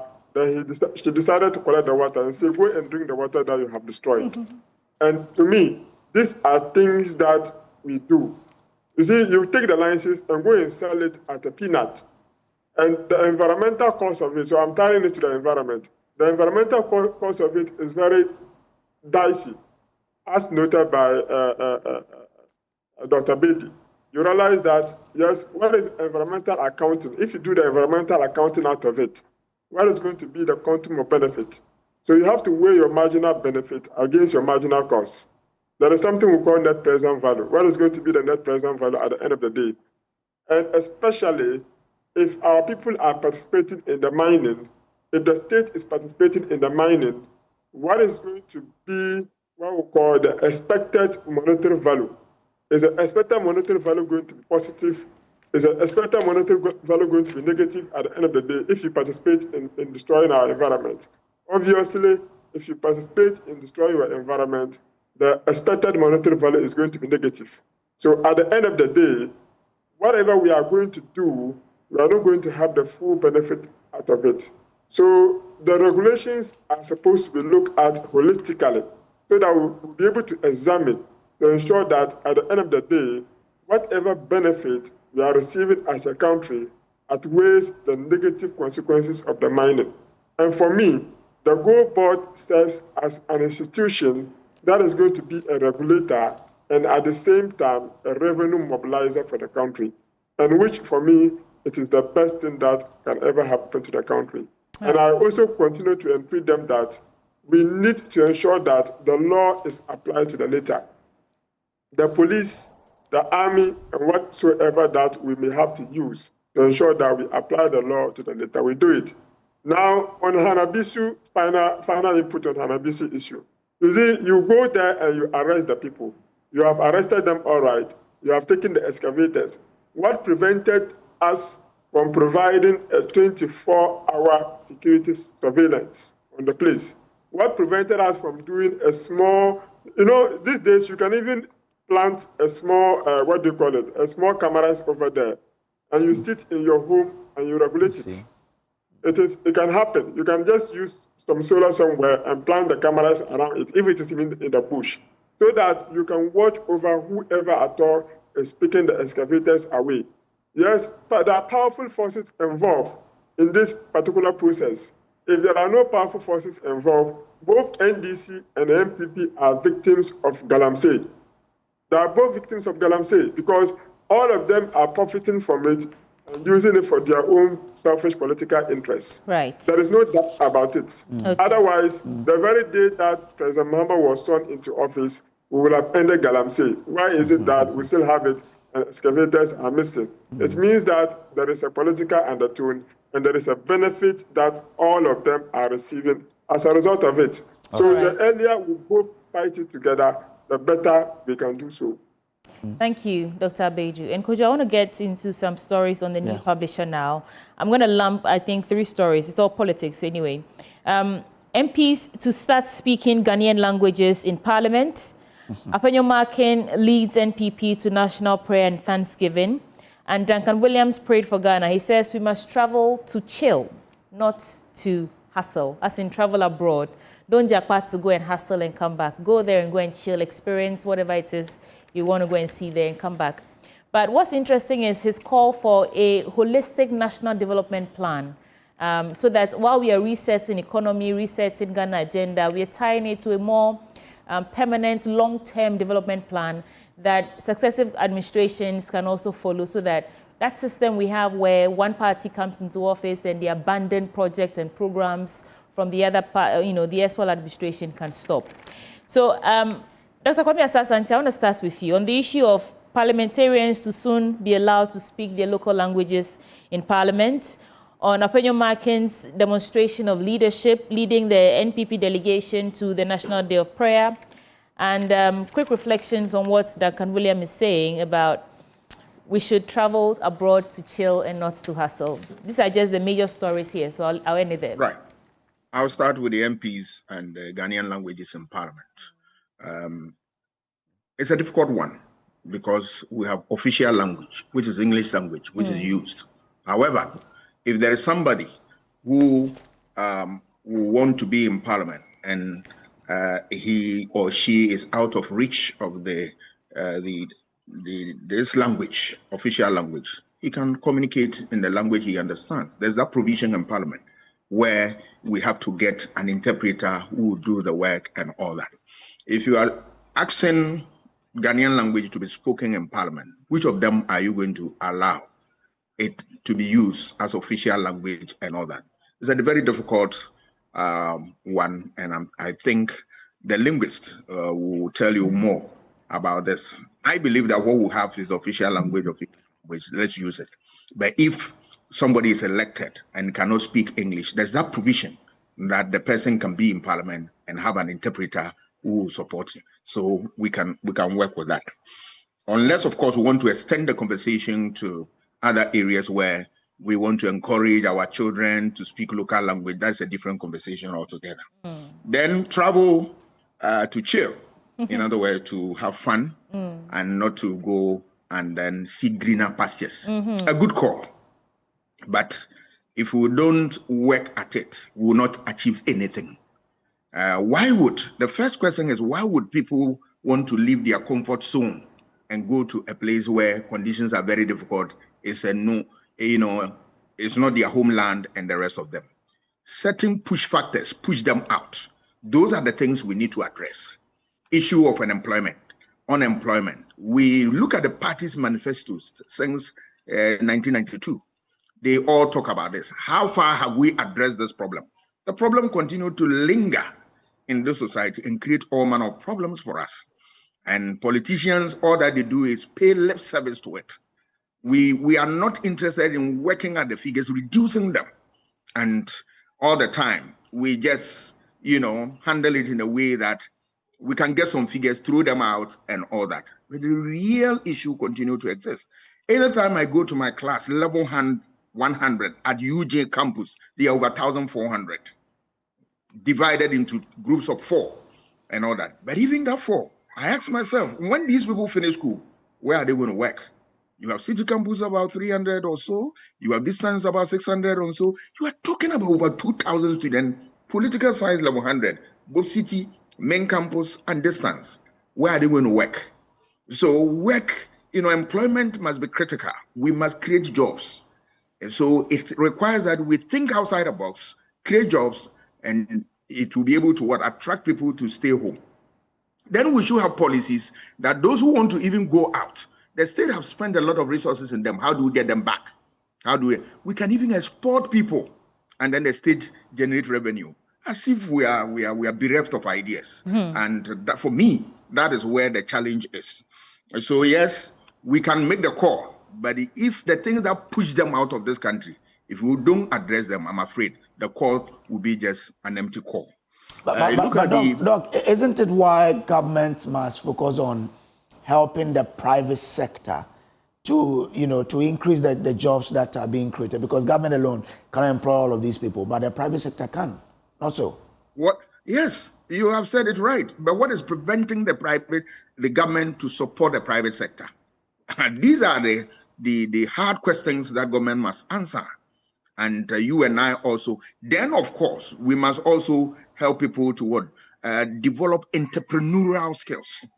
Last year, 2023, thereabouts, I realized as soon as we decided that we'll go for IMF funding, I realized that our students are going to be hot because government, you are not going to get job in government sector and all that. I talked to EU and then decided that if they can support our students to have some entrepreneurial skills, some experience, so that when they leave University of Ghana campus, they can begin to do something. And the EU, thanks to them, they supported me, came in their numbers, showed us, brought people who have gone through the process and all that to come and share experiences, provided opportunity and all that. I believe that we should take this conversation a notch further and build capacity of people, that we don't rely on government alone, but we can also create our own jobs, and then we lessen the burden on government and then the society. Let's look at the issue of national development plan. I think it's tied to the National Day of Prayer and Thanksgiving. Duncan Williams said, National Development Fund. Yeah. Yes. It is a good thing we are talking about. And the man of God was telling us that we should be using the development plan of this country. I recall, I think Professor Mills' era, Professor Bedu Akusa and Co., they did about 40-year development plan. It is sitting down there, and who is using it? I would have thought that the political parties, when they are drafting their manifesto, they will get ideas from it. All their manifestos must be born out of that plan, so that it is in sync, it is in tandem with the development of this country. But we allow them to draw anything outside it, and then when they come, they are not able to even implement it and all that, and we can't even hold them to account. I think all these projects, we must have a way of synchronizing them and making sure that anybody who wants to rule this country, you draw your ideas and your programs from the National Development Plan, so that we can track. Because some of them, they tell us, and you realize that the mathematics of it, they don't have it. It's not workable. But the National Development Plan, what is in there, has gone through the mail. And then it is scientific in nature, that you can track and all that. We have left this thing, but remember, people get the kind of leaders that they deserve. Well, Dr. Abedu, let's build from where Dr. Asante ended. Now, about getting political parties to make sure that they develop their manifestos out of the National Development Plan. How do we do it? Because I remember some time ago, the argument was, would make sure that political parties develop their manifestos out of the NDPC's plans that they develop. But nothing has happened. How do we compel parties to do that?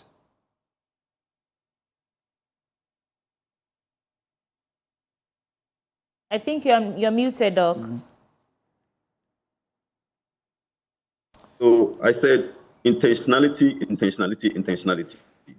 If we are serious about developing, we don't have to make noise about having an integrated system for developing our country through or using a robust plan. I mean, if you fail to plan, you are planning to fail. That is a basic management principle. And so if we are failing to plan and adhere to the plan, then what is the point of saying you even have a vision or you have an end goal? You see, planning involves setting goals. Planning involves putting resources together. Planning involves allocating resources. Planning involves allocating responsibilities. Planning involves controlling activities and also checking deviations and making sure that errors are corrected. Now, if we are serious about this country in terms of we want to ensure that people's lives are better and get all our indicators right in the next 40 years, 30 years, or 50 years, we need to have an end goal and then ensure that all our actions and inactions, all our activities, all our policies are guided by that long-term vision. And you see, that vision ought to incorporate all the interest or the input from the various stakeholders within the country, so that when MPP is in power, MPP knows that I was involved in the development of this plan. And so it is not problematic, or it will not be a difficult thing for me to pursue this plan. And then so will be for the NDC.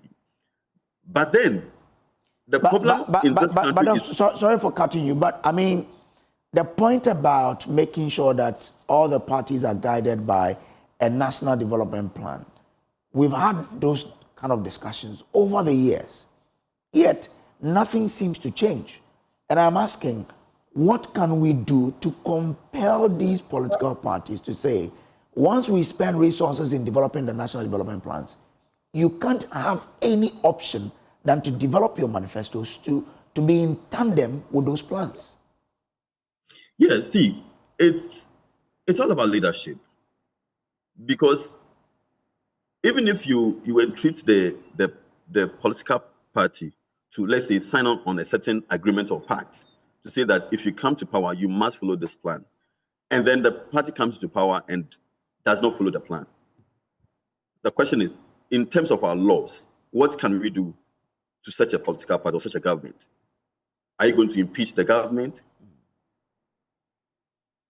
The only option you may have is to look at the next elections and then tell the person or tell the government that, look, you didn't follow the plan, so move away. And so the most important thing here is about leaders accepting that we all need to adhere to it. You see, if we don't drive the right leadership, the laws may be there, all right, the pacts may be there, all right, the intention may be there, all right, but then they'll still do their own thing just because of their own interest. And that is where the issue of interest also comes in, because that government or that person, that leader who is not adhering to that plan that we have developed, what is informing that? Why is that leader or the government not following the plan? Is it because it doesn't suit the interest of some other person that he feels he needs to satisfy, or he or she needs to satisfy, or certain groups that he or she needs to satisfy, and that the more such groups are satisfied, the plan's intentions will be undermined? We need that leadership. We need that dedicated leadership. Leaders who think about us, leaders who think about the development of the country, leaders who are very selfless and want to work for all of us. Until that time comes, we will still draw the plan. It will just be a paper, but the implementation will always be a mirage. Wow. Well, I think that there's more we can do than wait for 4 years, could you? Yeah. I was watching BBC, House of Commons debates welfare reforms, you know, and it's just that it was so beautiful to watch, the intelligence of the argument, you know, the way they're asking questions that require practical answers and solutions. Eventually, they put it to a vote, but we've lost Asa Asante. I do want to bring this story to attention because it says something about job creation in private sector. There's a story on the back page of BNFT, and it says, We Com Agri Media and Consultancy launches Inspire by WeCom. And it's some sort of media or an initiative to fill the gap between what we're talking about, the academic, transferring from academia to industry.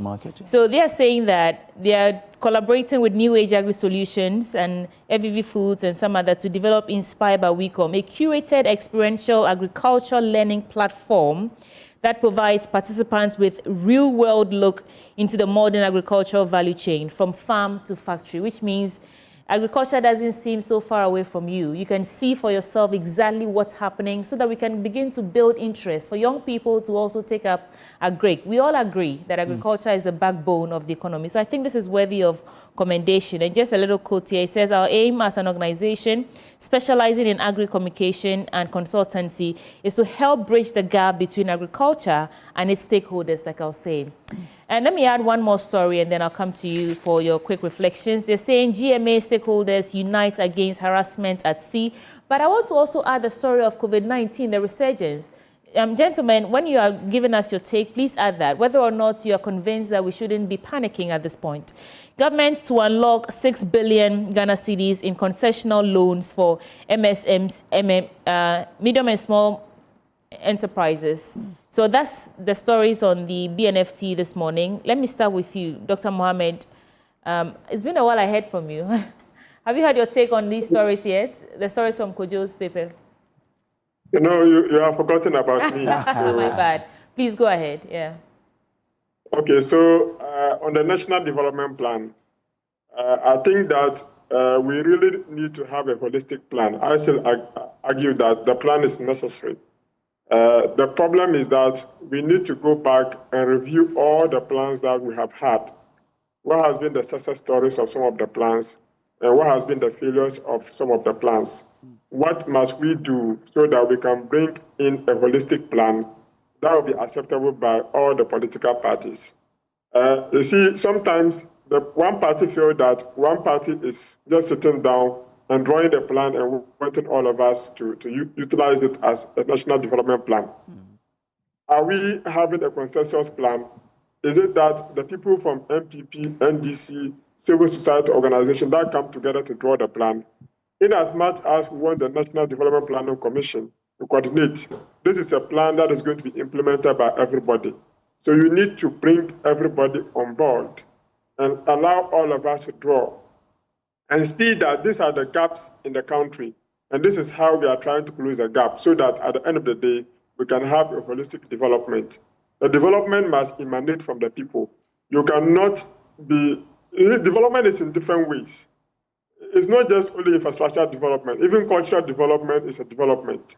So if the development do not emanate from the people, you just sit somewhere in Accra or somewhere in a hotel and draw a plan and throw away to the people will not implement the plan. It is the people who are going to implement the plan, but not you.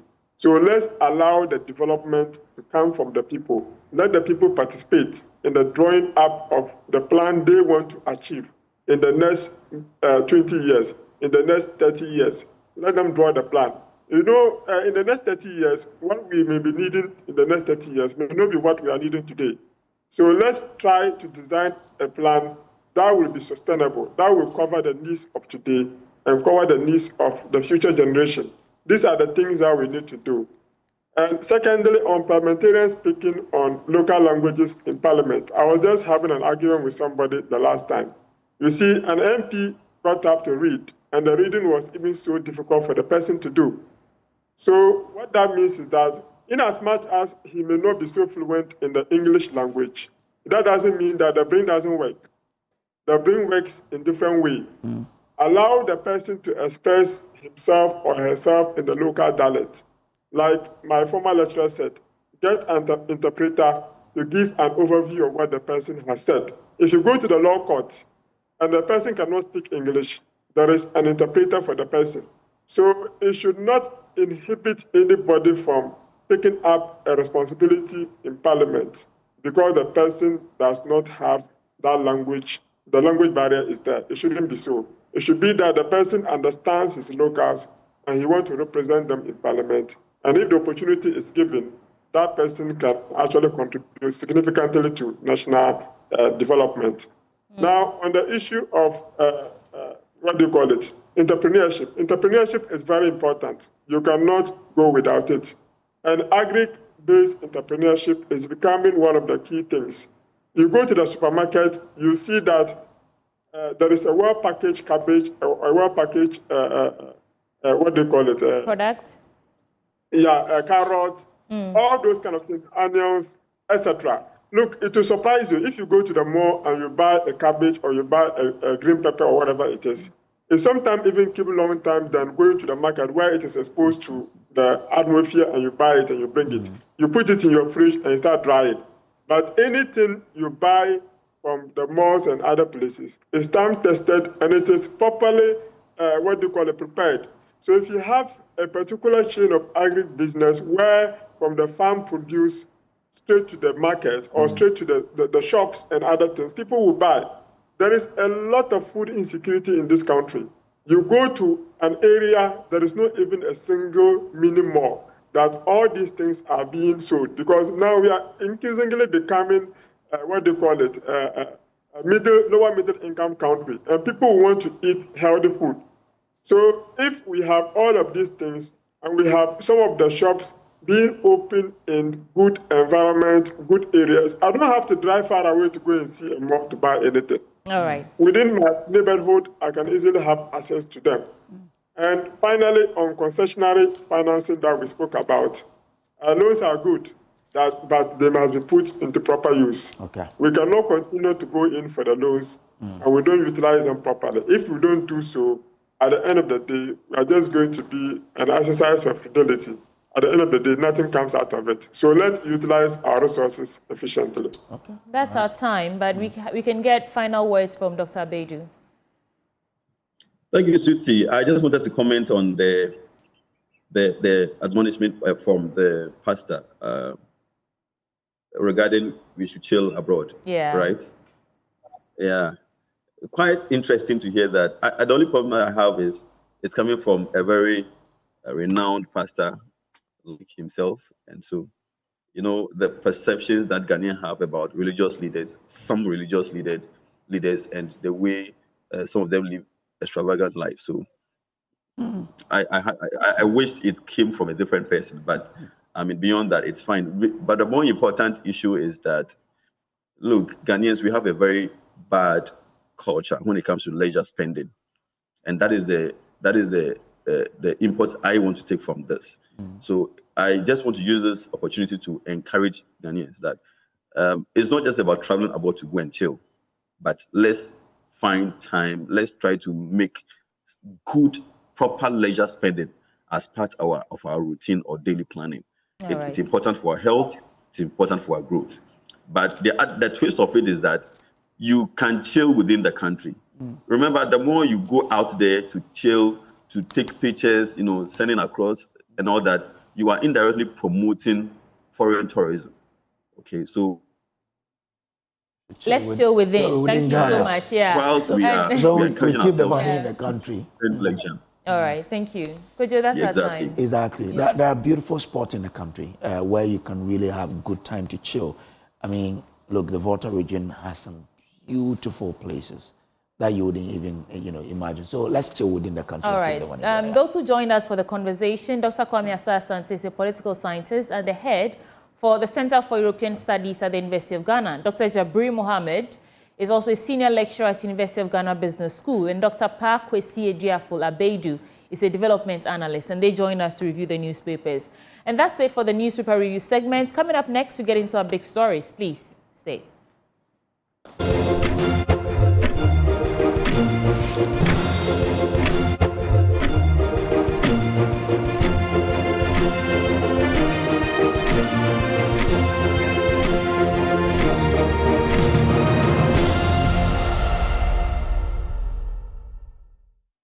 All right, so welcome back. Let's begin our big stories from the world of data. You know what? Some time ago, the Minister of Communications, Samuel Jatta George, announced that he has been able to get the telecommunications company to give us more data for less, and that was going to begin on the 1st of July. And so, I mean, on the 1st of July, many people were expecting to buy data, but there was something happening because mobile phone subscribers began to heave a sigh of relief after frustrating attempt to load data on their phones in line with new directive to increase data by telcos. Now, what is your view? Or do you want to bring in, someone who understands the data market and also understands the telecom industry, to help us analyze all of this? And that's Ametogo, yeah? Maximus Ametogo, he's the tech expert. But I mean, Kojo, we're also asking our audience to join us.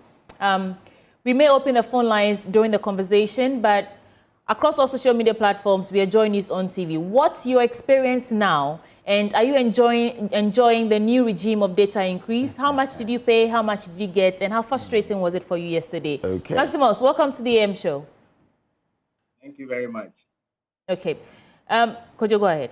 So Maximus, I mean, did you follow the frustration that people were venting on social media about their inability to, be able to top up their data for the past 2 days? And how did that come to you? Where do you think, what was the challenge that resulted in that particular problem for people? Yes, I did. And I experienced it myself. So I had a first-hand experience of that. Okay. And it's all due to the fact that they want to implement the agreement they had with the minister regarding the data volumes instead of the prices they need to reduce, as promised by the minister. So it's an issue of capacity, right? So now that they are deploying their apps to be able to accommodate the 10 to 15% data volume increase, the more you have people going on their platform, the system may be jammed, or the system needed to be up and running the right way, because you need to be able to compute the volume of data anybody buys and overlay it with the 10 to 15% data increase. Okay. So you need a lot of software programming to be able to do that. And some telecom service providers like MTN, they have huge data bundles in terms of having specific prices for the data bundles, and even have personalized data bundles like the Just For You package. Based on your usage, they have a way of calculating some kind of discount package for you. So you can imagine if you have 8 million users trying to calculate those personalized data in your coding, you have to program all this into the software to be able to calculate and compute the data volume increase correctly. So we had some traffic jam. Okay. I mean, as big and huge as some of these telcos are, one would assume that they would preempt that Ghanaians would want to experience that 15% increment in data value firsthand and prepare for it. But it sounds like, I got a message yesterday, temporary disruption to data bundle purchases. MTN sent that message to me at around 10 p.m. last night. Is it negligence on their part that they didn't prepare for it, knowing very well that most people will be waiting to buy data on the 1st so they can get that 15% increment? I believe that the telcos are the first people who want to make profit of their resource that they have. So I'm not sure it will be negligent on their behalf to do that. Every minute that they lose on their network results in loss of revenue. So as much as possible, this cannot be negligence, but it will be an issue of technical, hitches. I'll say that because it's a software. If you are deploying a software, it's like trying to build a new road. If you build a new road right now and the traffic is diverted from the old route, it will still cause traffic congestion for some time before it evens out. So we should have expected this long ago, and I'm sure they anticipated it, but not at the rate that it occurred and the inconvenience that it created for their subscribers. No, but doesn't that show how the telcos then do not factor in customer satisfaction? Because as you say, they anticipated it long ago. How then were they not able to prepare to ensure that their customers have seamless experiences in trying to top up? Because after all, when you say you're going to give more for less, a lot more people will buy. Mm-hmm. Yeah, so I think it was one of the telcos started this prior to yesterday. So I don't know the extent of the challenge they had. I had issue with my network, and that's what happened. For me, I'm sure they expected it, but it's software. When you deploy a software on an internet platform, it will take some time for it to populate, to get to everybody. So it will be gradual.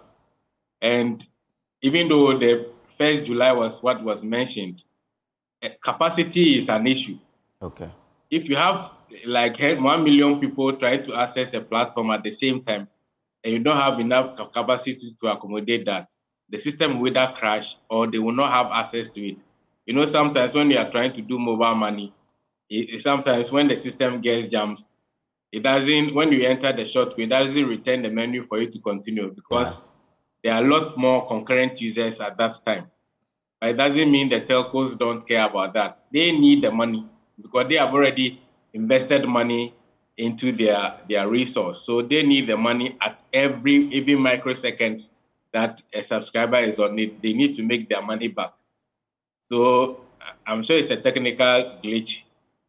It happens everywhere. Apple, Google, they all get it. Facebook sometimes goes down. WhatsApp goes down sometimes because of an update. You remember what happened to even the Microsoft issue where they needed to update with even 28 kilobyte file. It affected the whole world. Airports and stations went off because of just that update. So you may think everything is right until you deploy the solution. So sometimes you need to extend the deployment period, and we should have expected it that if they said it's starting on the 1st of July, it doesn't mean everything is going to be 100%, accurate or 100% functional on the day of the deployment.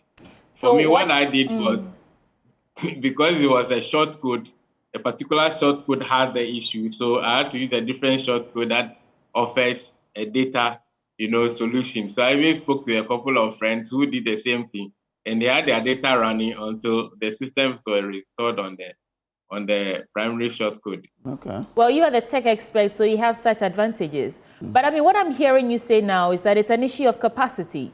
And you also say that they must have prepared for this. Are we saying that the telcos that operate in this country do not have the capacity to accommodate everyone on their network? And I know they should have a total number of people who are subscribed to their network, their service providers. Are we saying that they don't have the capacity to accommodate everyone or the large size, numbers of people who may want to purchase data at a particular time? They have invested enough money in relation to the volume of subscribers that they have. So that's why sometimes when they oversee their capacity, they ask for more spectrum, because you need spectrum to be able to deploy these services on.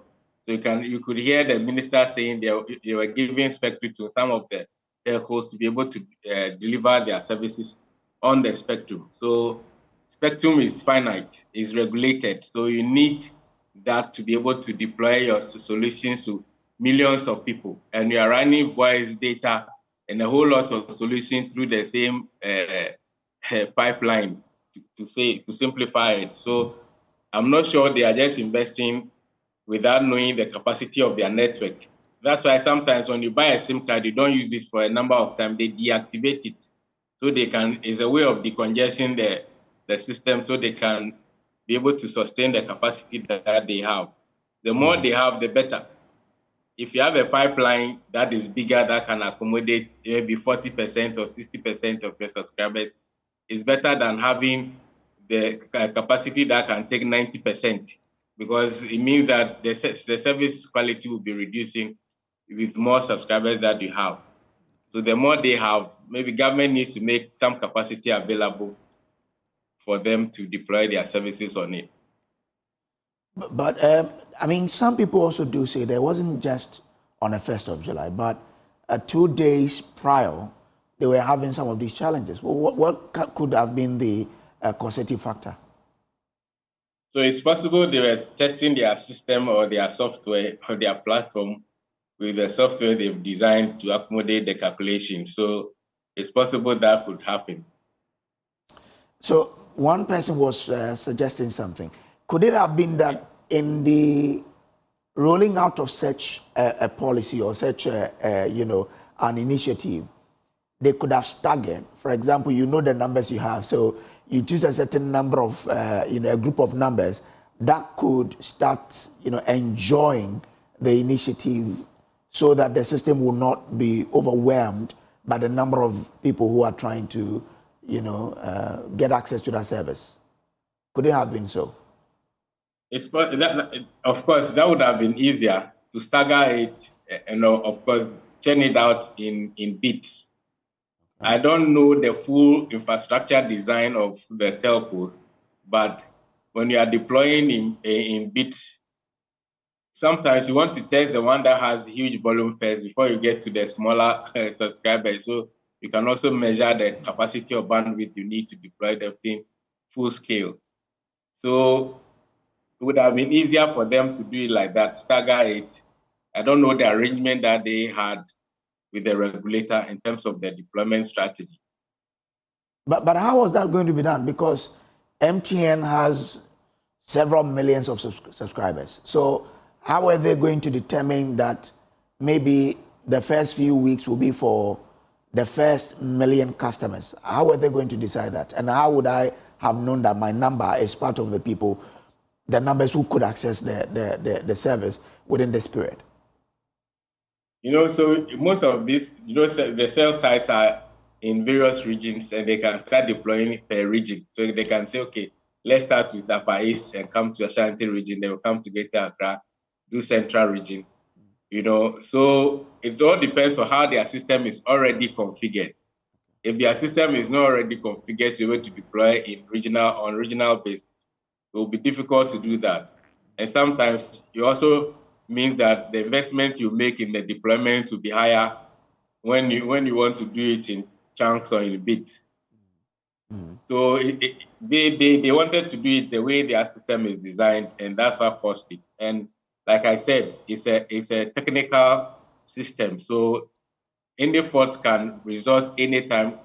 If you anticipated it can still result in any issue that you didn't anticipate. So for us, at least the system is back and running, and I'm sure any loopholes, they've been able to seal those loopholes, and the regulator is also watching. Let's talk about these loopholes. I mean, yesterday, this must have affected so many people because they're unable to buy data. And we are opening the phone line so you can call us, those listening to us, and bring through your, give us your questions as well. So Maximus, this has affected many people across the whole country. What have we learned from this? I feel like when you say it was just a technical issue, you're saying that it's a pardonable mistake, but to a large extent, you've eroded trust in the people. I don't know for sure if the promised bonus that was supposed to come on the launch day even came, because of the disruptions in inability to buy data. So what have we learned so that in future rollouts of such increments or decrements, we don't get back here again? So I'm sure they've learned that if you are deploying maybe some solution at some time period, in terms of the date of the deployment, you may have some technical issues that needs to be anticipated and resolved before then. And whether it's capacity issue or whether it's software issue, I'm sure they've learned their lessons by now. And if it's something that is act of God in quote, I'm sure the regulator may pardon them.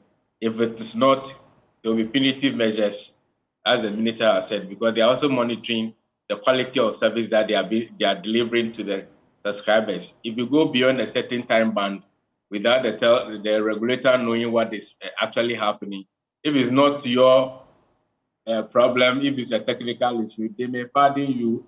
Sometimes they may pardon you, but if not, you'll be penalized and you pay fines. So I'm sure they know all that. Well, 0302-211-691 is the number to call. Let us know what your experience was, how frustrating it was, and eventually were you able to get the data you needed, and did you get the bonus? Because we're promised some bonus on the launch day, Kojo. Did you try it? No, because I have data I have not exhausted, so I didn't try buying. But I wanted to find out for myself. So I want to see how it goes. I want to exhaust what I have, that I will. But grateful to you, Maximus Ametogo, for helping us out with all the answers that we needed. Quite insightful there, but insightful really. But so, have you been able to buy? No, yours? I mean they sent me that message around 10 p.m. I do have data, so I thought, well, the whole country is going through it. I'm safe. I just wanted to see. Maybe we should together. We can try it. We have to buy one for Kingsley. Our producer Kingsley. He needs data. Let's buy data for him. So call us and tell us what your experience was. Okay. We have our very first caller, Harriet from Kumasi. Good morning. Yeah, good morning, sweetie. So, how frustrating was it for you yesterday? Yesterday it was very bad, but as my friend, the technical is saying, even while WhatsApp, we have this experience. So, we are all in it together. So, I think to this, we are all going to learn from it. So, nobody should play politics about this. You do have. So I think we'll take it in good faith. As it has been restored, we thank the telco. Thank you. So it has been restored, you say? You've been able to purchase your data? Yes. Did you get I tried the bonus? this morning. They have given me, they said they are still having the hitches, so they will get back to us. So we are just praying. It do happen. It's a technical issue. All right. So I don't think we should blame it on this, or it happened, even WhatsApp have it. So it should be something of the past. Okay. Thank you. But what is your name really? I'm Harry. Okay. Okay. Grateful to you for joining us. You can also call us on 0302-211-691, and let's have your say on, or your experience on this difficulty in trying to upload or buy data yesterday, as we entered into 1st July, when the telcos had promised to give us more data for less. Call us now, 0302-211-691, and let's have your thought. Are you buying that data then for not Kingsley? right now. I was checking out Facebook and other platforms for the comments. But they talk about some bonuses, right? Yes, we're supposed to get a launch day bonus. I haven't. Everyone? Everyone. But then I have not gotten it. No. But you didn't buy data yesterday, Kojo. And that's why I'm asking. Is it for everyone, or you have to buy data first? Okay. Hi, Noah. Good morning. Good morning. Okay, let me hand you to sweetie. Noah, so tell us about your experience yesterday in trying to purchase data. In fact, it was very, very terrible. I actually bought the Star 141 data for 24 hours. That's the Just For You bundle? Yes. So I was waiting for this particular one to come so that I would try and buy it. So around 12 a.m., I tried, and they would tell me that I should wait. 1 a.m., it will come. After 1 a.m., I tried, they said 2 a.m. They were just postponing it later. They said I should wait until 6 a.m. 6 a.m., the same thing, the whole day. So I did not have access to internet the whole of yesterday because of that. But I'm just looking at the prices, and I said, if you are giving, say, someone should buy this of 399, 212 gigabytes.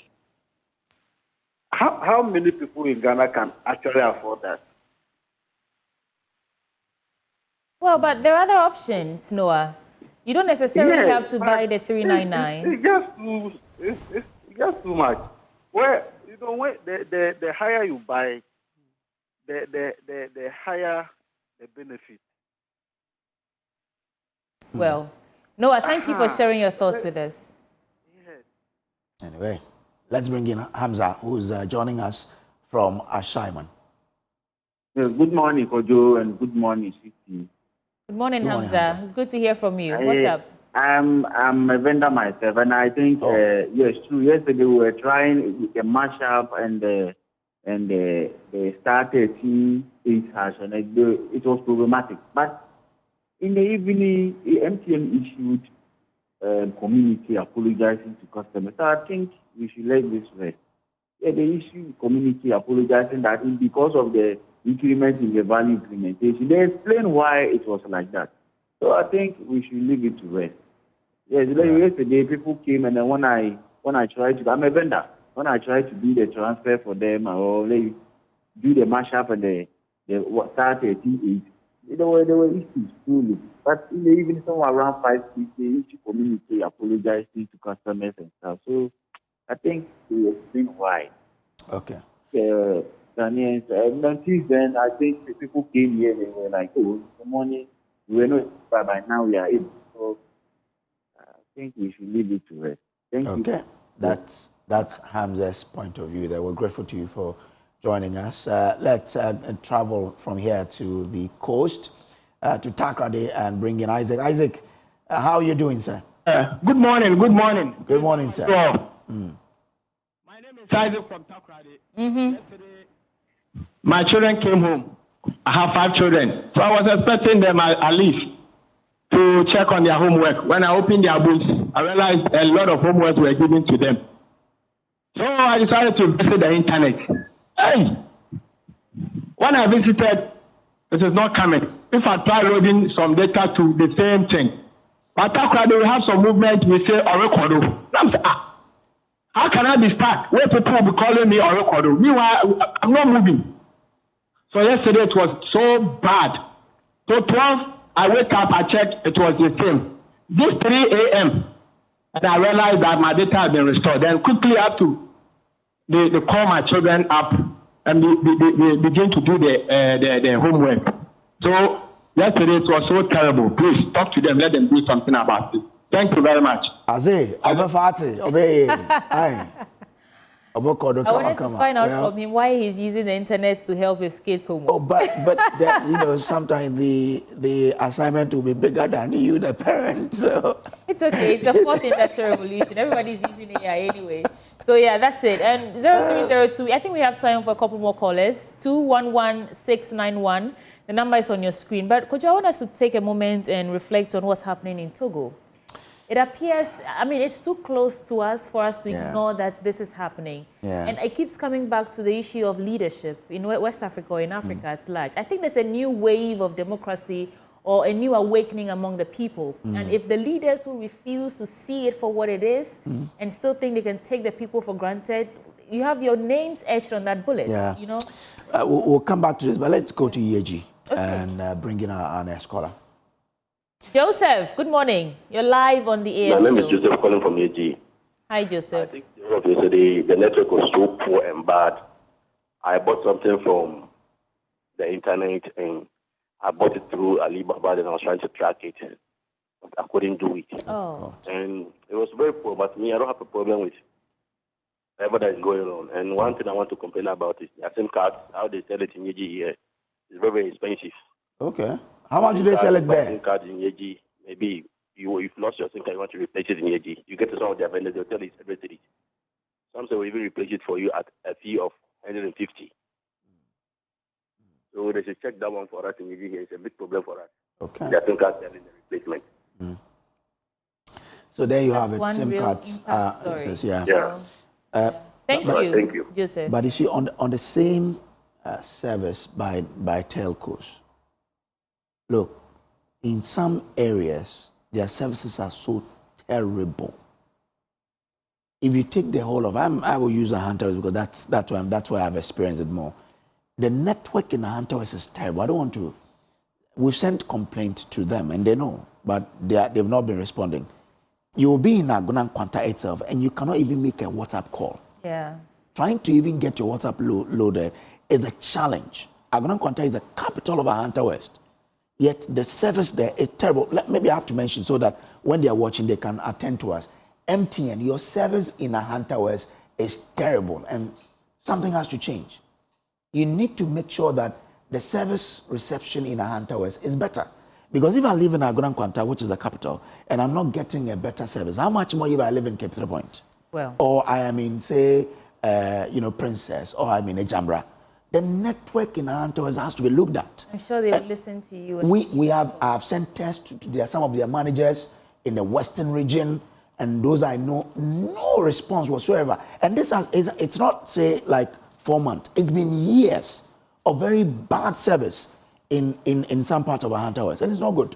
Because a lot of us, the people that, or the network that we've banked our hopes on is that one, you know. And if we are not getting service or value for the money we spend, that is not good. So if you are listening to me, please, the people of Ahanta West are pleading or calling on you that the network reception in most part of that area is terrible, and you have to do something about it. So please, if you're watching me, MTN, this is for you. I'm your customer, so I have the right to complain. The service reception in part of Ahanta West is not good at all. So please, do something about it for us. Well, from Ahanta West, let's go to Tamale, because we have a caller online with us from Tamale. Good morning. What's your name? Well, okay. I think we lost that caller. And so I think we have just one more call. And so if you're the lucky one, call us and share your thoughts with us. Could you? Let me go back to the Togo issue. Togo, yes. You see, as they say, you leave when the applause is what? Is high. When you allow the people to push you out the way they are trying to do in Togo, you know, if it is you won't even have that sort of, you know, joy in returning to Togo, you know. But let's. I'm told we have a last caller on the line. Let's go back to. But what you're seeing right now. Okay, you're going to describe the visual, but now I'm on the screen now. Yes. So those are some visuals from Togo. This is not. And this is the people are rioting because the leadership wants to change their laws to enable them to rule forever, without giving the people a chance to go to the polls and elect a leader. But we have our last caller on the line. Egan, good morning. Good morning. How are you this morning? I'm fabulous. And you? Good. I'm okay. In fact, I'm currently at Juso and Pabami. And the Vodafone service here is very, very bad. I bought data last week. I couldn't use the data throughout. As I'm speaking to you right now, I mean, Vodafone internet here in Juso and Pabami is not working. Very terrible. I can't use it on WhatsApp. I can't use it on YouTube. I can't use it for anything. But my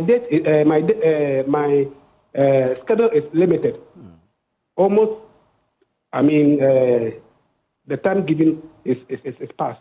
Meaning that if I don't use that data, I burn the money. Yeah. Well, I'm sorry that this is your experience, Egan. And could I see your frustration? It's a problem. Well, hopefully they can take a cue from this complaint and then do something about it to fix it. But thank you for bringing attention to it. Since last week, Vodafone is very, very poor. We don't get it here in Ejuso and Pabami, to be precise. Very, very bad. Okay. Thank you. So that's my problem. And sometimes, you know, people have deadlines they have to meet. So, Suti, I go to my hometown, I go to Agran Kwanta or Buzia, and you need you want to get me to discuss an issue or work on something for it. I am not able to because the internet there is bad. But I have a lot of data that I've bought from a service provider that is not doing, There are a lot of dead zones in that place. Oh, yes. So it is not too good in Agran Kwanta. It's not too good in Buzia. It's not too good in Discov. It's not too good in Ejamra. It's not too good in Princess. It's not too good in Akitechi. I mean, I've not tried of Abra. But maybe if the people in Abra should tell you, it might be so. And I've gotten complaints from a lot of the places in Ahanta West that your network and on to the extent that some people even say that is the topmost priority for them. And I guess our MP, maybe I've even started working on it, or if she hears about it, she would have to start working on it, that people consider network as their topmost priority in their communities. I mean, Kojo, let me bring in George from West Hills. George, you're our last caller. Talk to us. Yes, hello, good morning. Morning, George. Yeah, yesterday, like you said, I was also having the same challenge. But what I noticed is the MTN at the point was giving some kind of free data because I wasn't even data at all, but I noticed that my Facebook was working and then my WhatsApp was working. I was still enjoying. So, like your people said, it might be a technical problem. So we should pardon them, and then we should just keep our fingers crossed that it will. And we shouldn't be more political about this because we are all looking forward so that we'll enjoy the data. So I think we should pardon them. We should pardon them. But some of the networks, as your police is saying, their network is very, very bad, like Telecel and then Tigo Airtel. I mean, it's very, very terrible. I mean, the government should look at it. All right. Thank you very much. Grateful. So Shudi, it goes beyond just data being cheap. We agree that data should be cheap, and we are happy the minister has worked on it. He should move a step further, and I'll be happy to hear him get the telcos to say, improve on your service connectivity in rural Ghana. Those of us in Accra, how many of us are from here? A lot of us are from the rural. You go to your rural area, and you cannot have connectivity, such that you cannot stay, in touch with the rest of the world. It's not good. Anytime I go to Agun and Kanta, I just don't know what to do because I'm trying to get WhatsApp call is not going through. But when I go home now, there are places of the bed that I can get good network. Places of the same bed that nothing at all will work. Why should that be happening? Well, so folks, our producer has been kind enough to extend the call time so we can have some more calls coming through. Mohammed is calling us from, is it Tamale? Yes. Yes, Good Mohammed. morning. Good morning. Yeah, actually, the network yesterday, it was a big challenge for some time. Yes. And then later in the evening, MTN, I think they have improved. But though I don't know the other network. But one thing I also encourage our communication minister or the government to do is that they should see that they improve network across the whole country. Yeah. Sometimes they spend money on other things that I don't see is a priority. For instance, yesterday is a day of National Prayers Day. Even we look at cost and say Independence Day should be celebrated in a moderate day, but we still use money to organize this kind of event. Prayers is a necessary part of our life, but I think we can still have a way of praying instead of putting a lot of resources in organizing events like this. When other basic community, like when you look at education and the business, but like your other, my gentleman on the show said, network is something that now, if we don't have it, you look as if you are cut off from the world. Yeah. So I would wish the government would put much resources into improving the network, or if they partner with the various communication agencies and then get it done for us. I think we'll appreciate. Sometimes you leave the town where you just go to the nearby communities, you can't even make a call. And I think it's a major worry. And then we are praying that maybe as time goes by, things will be well done. Yeah. Okay. All right. Thank you very much. So, I mean, people are going beyond the data affordability and talking about network connectivity, which is bad. And I guess, I hope that the telcos will listen to our pleas and come to our aid, because to hear some older women tell me in communities that, sorry, Infante, as though seeing the power and or network connectivity, to it, our priority that we wish that people could help us out with is to work on our connectivity, because connectivity in our community is so bad. Sometimes we say that those days when people had to climb trees just to get connectivity is fast gone, but it is not. We're still experiencing it. Let's pick our last call now from Bolgatanga. Good morning. Good morning. What's your name, sir? I'm Assembly Roland, please. All right, Roland. Let's hear your thoughts for us. Hey, I'm just watching the show with regards to the network and data issues. Hello? Yes, please go ahead. Yeah, so I'm currently watching the program and I'm calling to lament on the network issues at our side. Okay, go ahead. Actually, it's been very bad for the past 2-3 months now. I remember I had to personally contact MTN, their helpline, to draw their attention to it. You buy data at an expensive rate, you can't even use it. Before you notice, the data will expire on your phone, simply because the network is very poor, very, very poor. In fact, sometimes you need to download something that is of 1 megabyte of, it may take you like 5-10 minutes. You have to relocate, move around to find somewhere proper to be able to download, how do we call it, something that is even of just 1 megabyte alone. So you can imagine. So at least if you people can actually hold them, I mean, let them either do upgrades, because a lot has actually changed. People are beginning to use smartphones now, and there are no more. So the pressure is becoming too much. So they should at least try and look into it. We are really struggling with the network issues. Yeah. Thank you so much for adding your voice to this. I think it's the fourth industrial revolution, and the world is moving ahead with such speed that we should not be playing catch up with internet connectivity.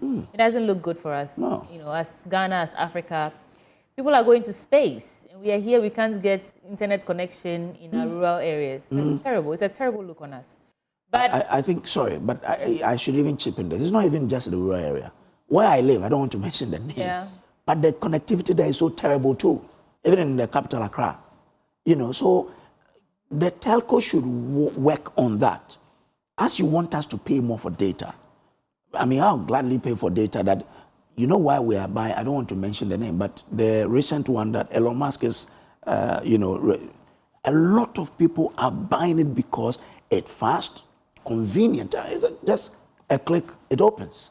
I spend money on it, I don't complain, because it's good. It gives you value for money. Our telco should do that so that we can also enjoy those services. But if you have mention Elon Musk, everybody knows what you're talking about. But you want something to let the telcos know what you're talking about. Let me give you this important piece of information before we pop off. Are you looking to do things differently to level up your skills and get ahead in this challenging job market? Statistics show that it's tough out here for university graduates, with only a few landing jobs immediately after school. Doing things differently is what the Design and Technology Institute is all about. DTI offers programs ranging from precision welding and fabrication, design innovation, which includes graphic design, sound engineering, animation, photography, etc., and entrepreneurship. Our programs are internationally recognized by the American Welding Society, Pearson BTech, and CTVET. So you can either shine right here in Ghana or anywhere else in the world. So if you're ready to do things differently, to chart your path, then check out DTI. Visit dtiafrica.com/admissions for more, or simply call 054-169-3534 for more information. Kojo will tell you about Nesta Homes. Well, are you looking for a home in a prime location? Then Nesta's Homes has got you covered. Our properties in Tema Community 26, just behind Palace Mall, offer a serene atmosphere. And not just that, easy access to transportation routes and social amenities. Now, the off-plan prices start at USD $35,000. Give us a call today on 0531-014440 or 0531-014447. You can also visit our website, nestes.com.gh, and own that dream house of yours.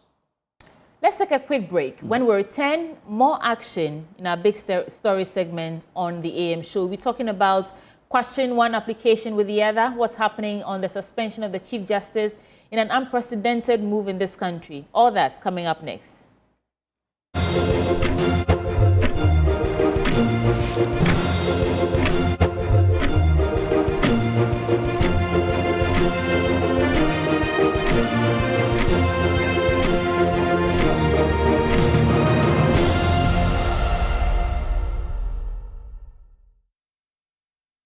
All right, so welcome back to the AM show. I have a very interesting conversation to bring you, but just before, let's take this one. He wants to be a soldier, and he's not letting the streets slow him down. While his mother hawks sachet water in East Legon traffic at night, 10-year-old Samuel turns her ice chest into a desk and studies under car light. He wants to become successful one day, so he can wipe the sweat of his mother's face. MFR Adeti has more in this intriguing story. On this busy streets of East Legon, dreams do not wait for perfect conditions. They fight to survive. Thank you. 4 + 1 is 5. And I have seen Jesus. On this busy street, 10-year-old Samuel is chasing his dream to serve his country as a soldier. His study table, the mother's ice chest, and the study room, this pavement. His study lamp, the bright lights from passing vehicles. My name is Samuel Opong. Your name is Samuel Opong. And how old are you? 10 years. You're 10 years. Okay. What class are you? Class 4. Class 4. Okay. So when you close from school, you come here to do what? What do you do here? Do my homework. Before the city wakes, Samuel's mother, Abigail, is already cleaning offices at the University of Professional Studies. But this is just the start of her day. Me pon na mama na aba ha se ono so pon na mama na aba na enyina ya wo ha se titama ebedu fe no wada nti me ma ne di kan ye homework na ansa na ye dru fe nti oni odware wie ya no wada me kokre na no 5:30. Okay. Na maba ha se 1. Okay. Ti me pon 1 na no so apon 23 na oba na me jai ade ne to na ma kire no homework ni nti owie a na makoto aso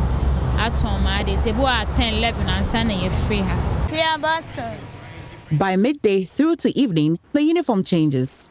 Now, she's a hawker navigating impatient drivers and scorching heat, all for one reason: Samuel. First,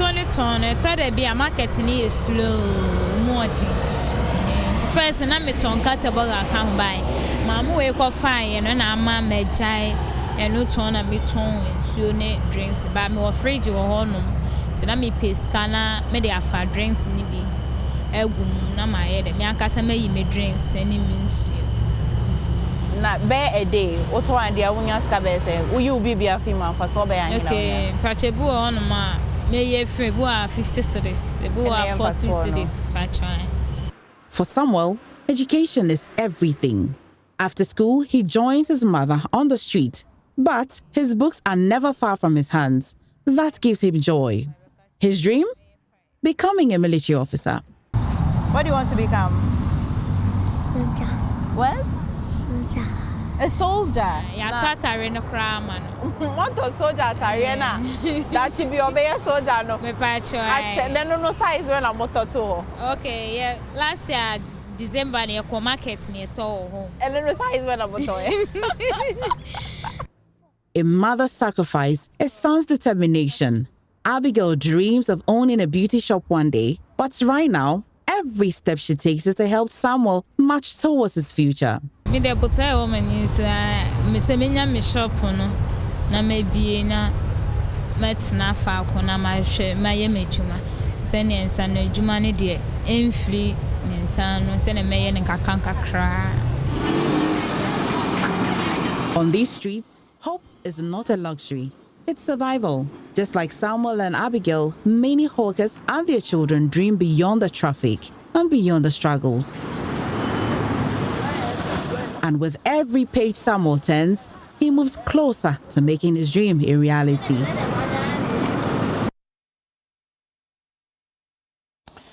Such a powerful story, and all the best to Samuel,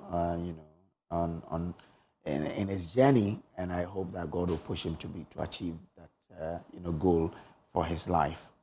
Well, Dr. Demi Priscilla-Letcher is a global health professional and an exciting author. She's written, an incredible book, and we have to talk to her about this. You know why I say it's incredible? Because the title of the book itself is intriguing.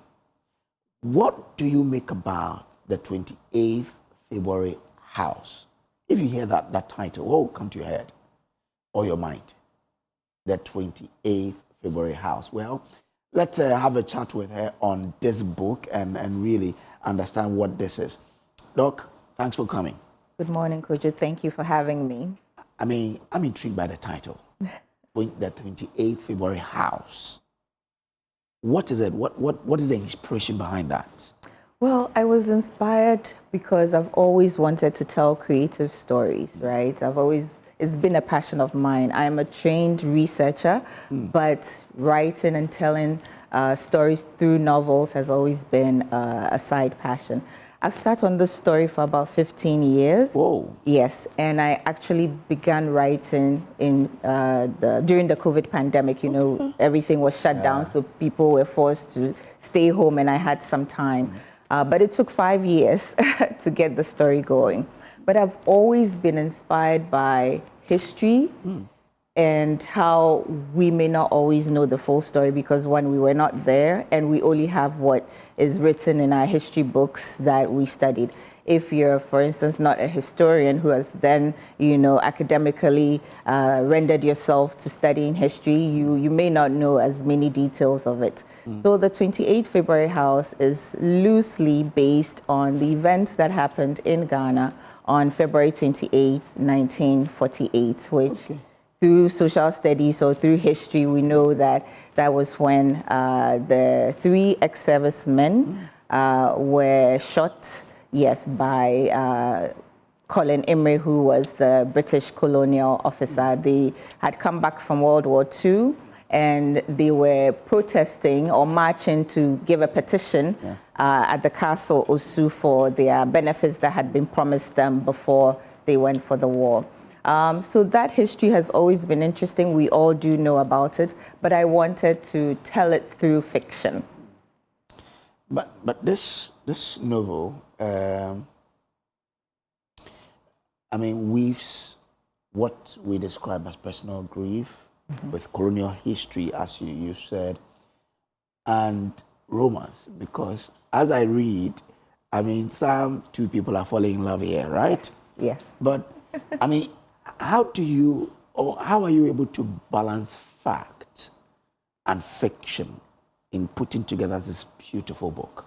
Well, that is the whole essence, right, of creative writing. You build a world that, you know, the reader will be intrigued by and turn each page of the book. So, Kojo, in merging history with what is fiction, it was quite easy because, of course, there's always the caveat that it's a novel, so everything that happens in it is fictional. But since it's loosely based on factual events, I then added a 4th fictional character. You know, so factually, we know that 3 ex-servicemen lost their lives on that day, but I added a 4th fictional character just to, you know, create a what-if scenario, right? And then to tell the story of their descendants through fiction, but loosely based on those events. So it was a joy to actually write because I had creative license, right? If it was that I was writing a report, for instance, like you do for your news station, then you'd have had to stick to the facts. But then I had the freedom or carte blanche to play with the facts a little bit. I mean, earlier I was like, wow, how could this be done? But as you say, you are a passionate writer, so you're able to do that. But the protagonist of this story, are from 2 opposing sides. And normally we do say, when your family hates this family, even in Ghana traditionally, it takes something else for you to say persons from 2 houses that hate each other are going to fall in love. Now, I mean, what drew you to explore that kind of linkage between this house and this house that hate each other, but 2 people from there are falling in love? Well, I wanted to tell a love story, for instance, that was different from the norm, right? That had complexities because as human as we are, our lives are complex. Things are hardly black and white, particularly when it comes to romance and love, marriage, what have you. But these things are also very much a part of all of our lives. So the 28th February House is not necessarily a love story, although there's love and romance in there, but it's mostly a story of how your history may affect you, history that you may not have been involved in. Like you said, 2 different houses, 2 different families, 2 different backgrounds, historically where one has committed an egregious act against the other family. So how do people overcome these things? Learn to let love prevail rather than conflict, which is part of what we all as Ghanaians would rather have for our country. So it tells a bigger story, but through fiction, the reader can enjoy the little loops I take them through. How is setting important in this book of yours? Because I guess the setting will not just be in one place, say Accra, right? But it takes you through several places. How is setting that important in this? Well, setting is important because I wanted Ghana to be featured very much prominently in the story. In fact, it is a Ghanaian novel. So if God will grant me that blessing that it achieves some international appeal, I still want the story to remain authentic to Ghana. So I have places particularly in Osu where the actual events happened. Then it takes us a little bit to Begro, then back to contemporary Accra in 2023. So we moved from 1948 to 2023 Accra, and it tells a story about people who live here and how they would find things. One of my kids, so I have 2 protagonists, Zach and Dana, in the book, and Zach is from Kenya, who comes to Ghana, and the Kenya connection, as you're talking about setting, is primarily because, factually, after the Creasy Commission, after the 1948 events, the Creasy Commission was set up to investigate because there were riots and so forth and so on. Colin Emery was acquitted. In fact, he was not charged at all of any wrongdoing, so he was acquitted, and then the colonial government sent him to Kenya. So his great-grandson, that would be his descendants from his life in Kenya, comes to Ghana after suffering some personal loss, and that is where the story unfolds. I don't want to give too much, but to answer your question, setting was really important, and it's a truly authentic Ghanaian novel. You make me miss my little literature I did in Badawunso Senior High Technical School. Okay. When you mention setting, and it takes me back to when we were being taught by our teacher how your mind will take you to a certain community that, okay, I want to write my story in this community. And I think it's one of the things that made me quite some good writer in those days. That's what those days, I could write a story and my teacher would go like, how did you write this? I'm sure you still can. Oh, right. Oh, I'm convinced you can. I'm still that way. Anyway, but when is this book being launched and where? Oh, so the book will be launched tomorrow, Thursday, July 3rd, at the British Council. We all know where that is, in Ridge. And it begins promptly at 5 p.m. Okay. So I'm very excited to have the book launch and have it made available to the masses. And when you watch, those of you, what on your screens now, we have the chairperson. What is that title? Nino Te the fourth. Yes. Tetete. Is the Osu Manche. Yes, please. He will be chairperson. And one of the women I so admire, Joyce Bawa Mokhtari, Presidential Advisor and Special Aide to His Excellency John Dramani Mahama, will be the special guest. So, it's a free event, right? Yes, it's a free event. Yes, so people are welcome to come. Although the auditorium takes only so much, but certainly we're all here to celebrate Ghana, to celebrate our history, our colonial history, and also, literacy and education through reading. So, all right. Before I let you go, what do you hope readers of this book, will take away from the 28th house? So I hope readers will just take me on this journey that I'm leading them through the pages of the book, and just indulge me in the world I have created.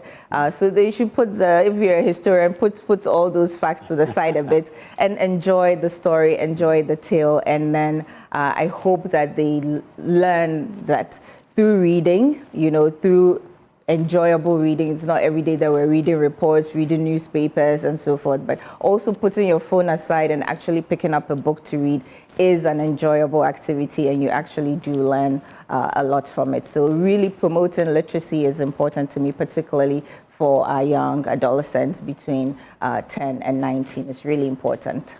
Yeah, I wish you all the best. Thank you. And I hope that this will be the beginning of greater things to come for you in terms of writing, you know.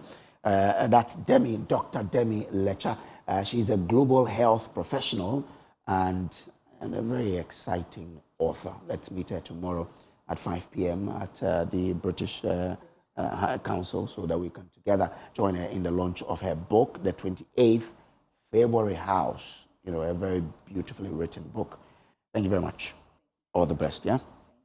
Now, Ghana, let's talk water tanks now. Do you know the secret to real water storage? It's simple. If your tank doesn't have the tortoise on it, then it's not the correct tank. That's right. The tortoise tank, Syntex tank, is a champion of water tanks. It is strong and durable and built to handle our Ghanaian weather. Rain or shine, Syntex tank has your back. So my people, go outside, check your tank now. If it doesn't have the tortoise on it, well, you know what it is. It's time to upgrade. Join the Syntex tank family today and enjoy water storage that's tough like a tortoise. Why not give us a call now? 0244-335168 to buy now or find one of our 400 agents nationwide. You can also shop online at syntexgh.com. Syntex tank, we say strong, tough, let's say so. Now, as erratic weather and shrinking rainfall hit farmers hard, scientists are pushing for intercropping as a lifeline. Wow. You people are making me remember my agric, you know, having learned agric all the way from senior high school to the university. Intercropping, how's that thing?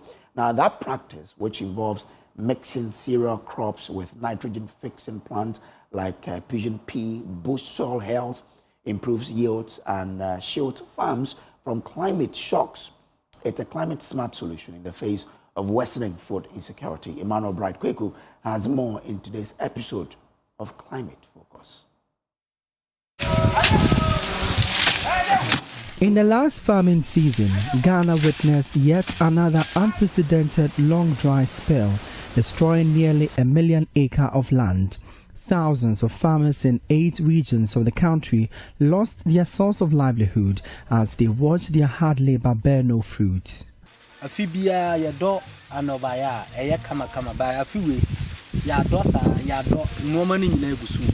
Every year we get beautiful harvests, but this year hasn't been good.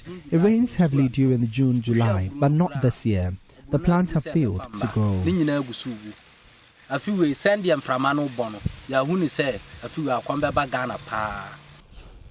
This year seems no different. The rains came in late and some farmers are already counting their losses. Farmers in Ijua, one of Ghana's food baskets, are reeling under the impact of climate change.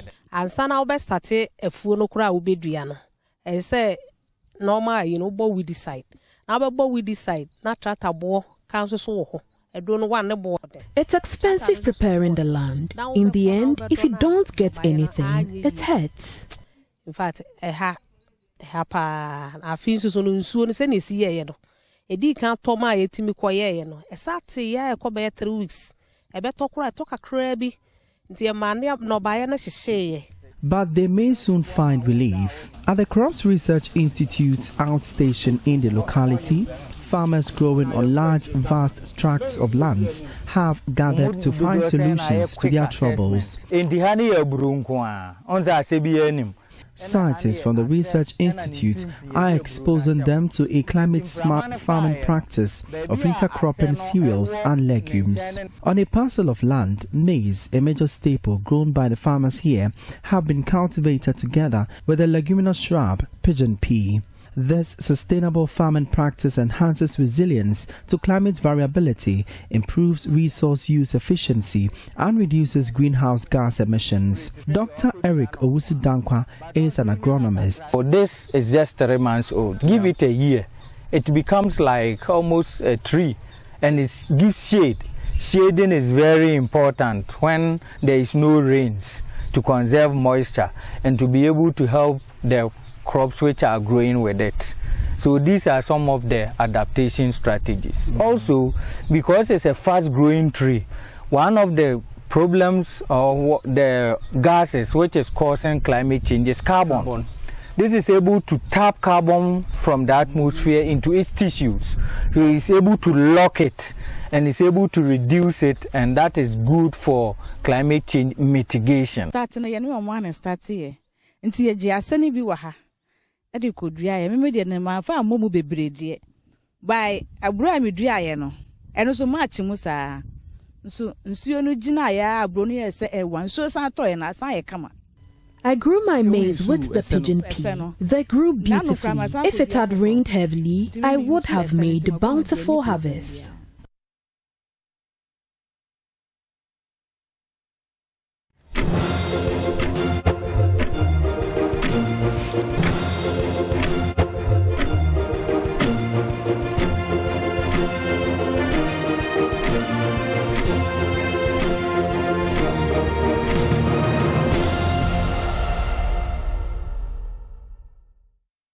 Welcome back to the AM show. It's time now for us to discuss the newly launched modified taxation scheme aimed at the informal sector, which started on July the 1st. We want to understand what the scheme is, why it's important, and everything in between, from filing, registration, payments, flexibility, and all.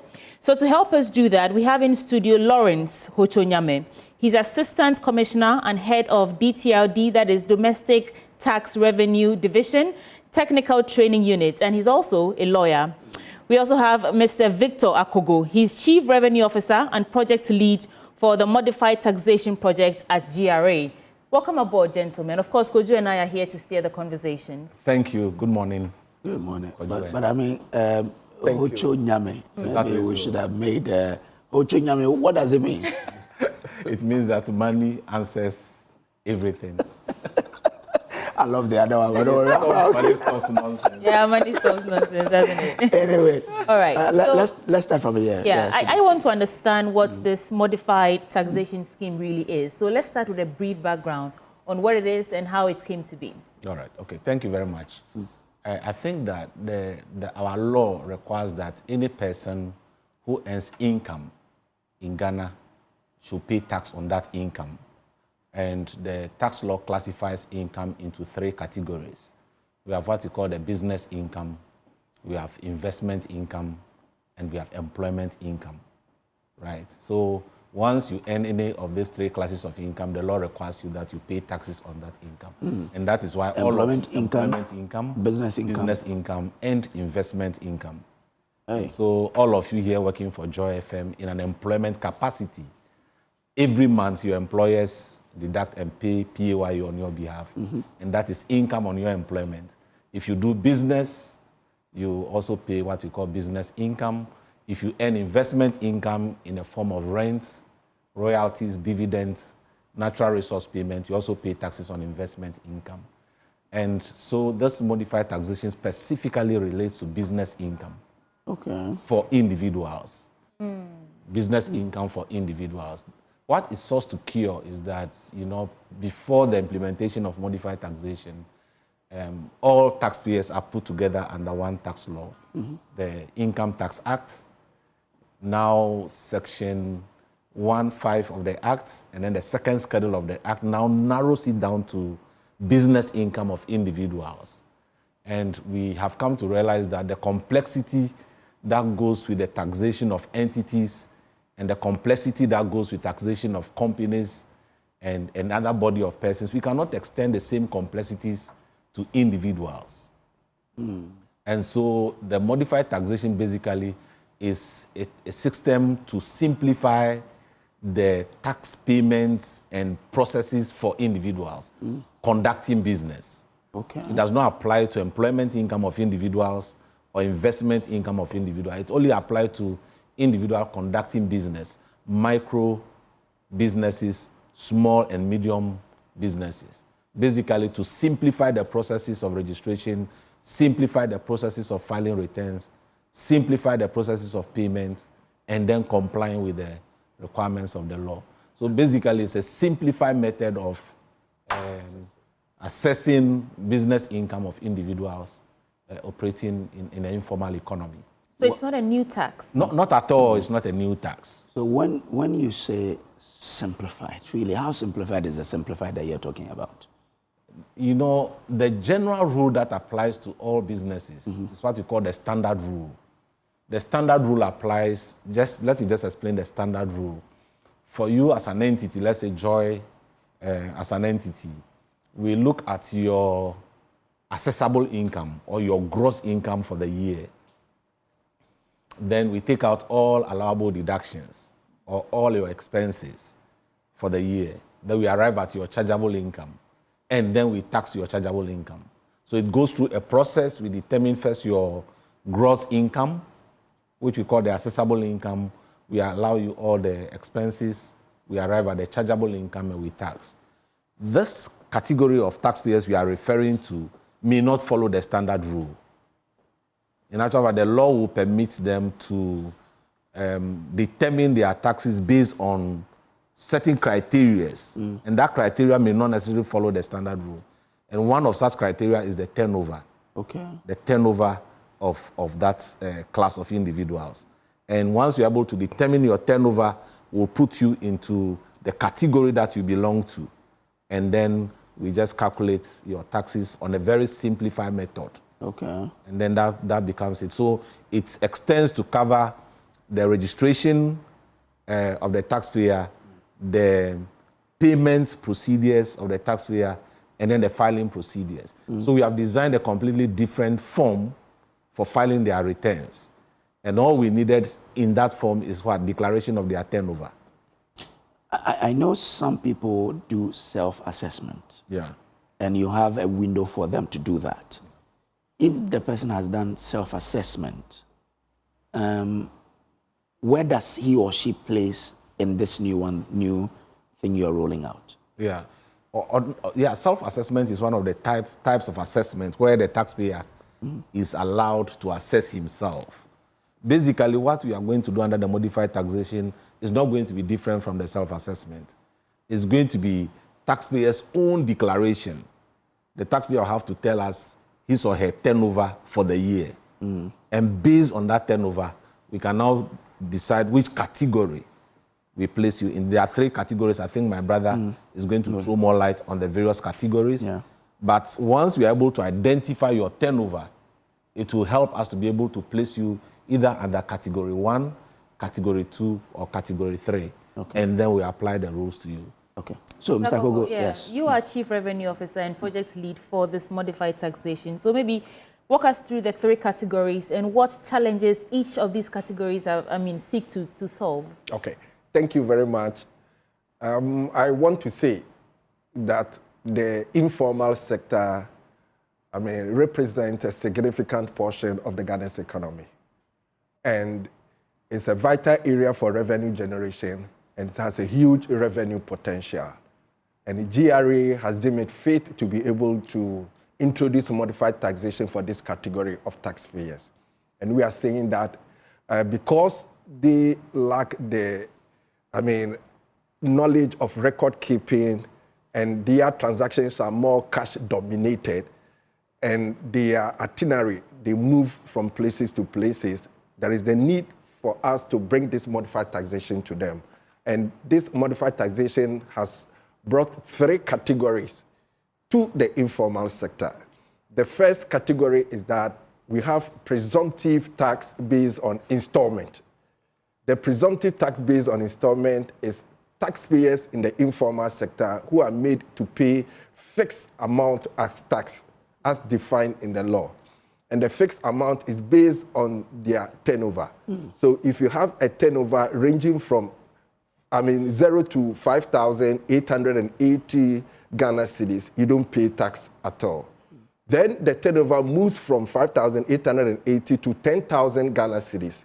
You pay 25 Ghana cedis as tax, that's fixed amount for a quarter. Okay. Then if your turnover, the sales you make a day, for the year is from 10,000 to 15,000 50,000 Ghana cedis for the whole year, then you pay, 35 Ghana cedis a quarter. Then if the sales is from 15,000 to 20,000 Ghana cedis, then you pay 45 Ghana cedis a quarter. That is the first category. The second category is what we call the presumptive tax based on turnover. This category of taxpayers, one, they are paying a 3% flat rate on their turnover. So their turnover must range from or must be more than 20,000 Ghana cedis, but not exceeding 500,000 Ghana cedis. You pay 3% of it, and that becomes the tax that you have to pay for the year. And that is the simplified method we are introducing. And the third category is the modified cash basis. And here we are saying that your turnover must also range from 20,000, but not exceeding 500,000. But here you are allowed a minimum allowable deductions as, that is expenses that you have incurred. You take it out from the turnover before the tax is applied on it. So basically, these are the three distinctions that we have brought. With the presumptive, you don't do, there's no allowable deductions. Very good. It is straightforward based on your turnover. 3% of your turnover. Those doing business online, those doing business, earning business income, the law expects them to register with Ghana Revenue Authority. And as the Constitution, Article 41J, keep on saying that we have the duties of the citizen.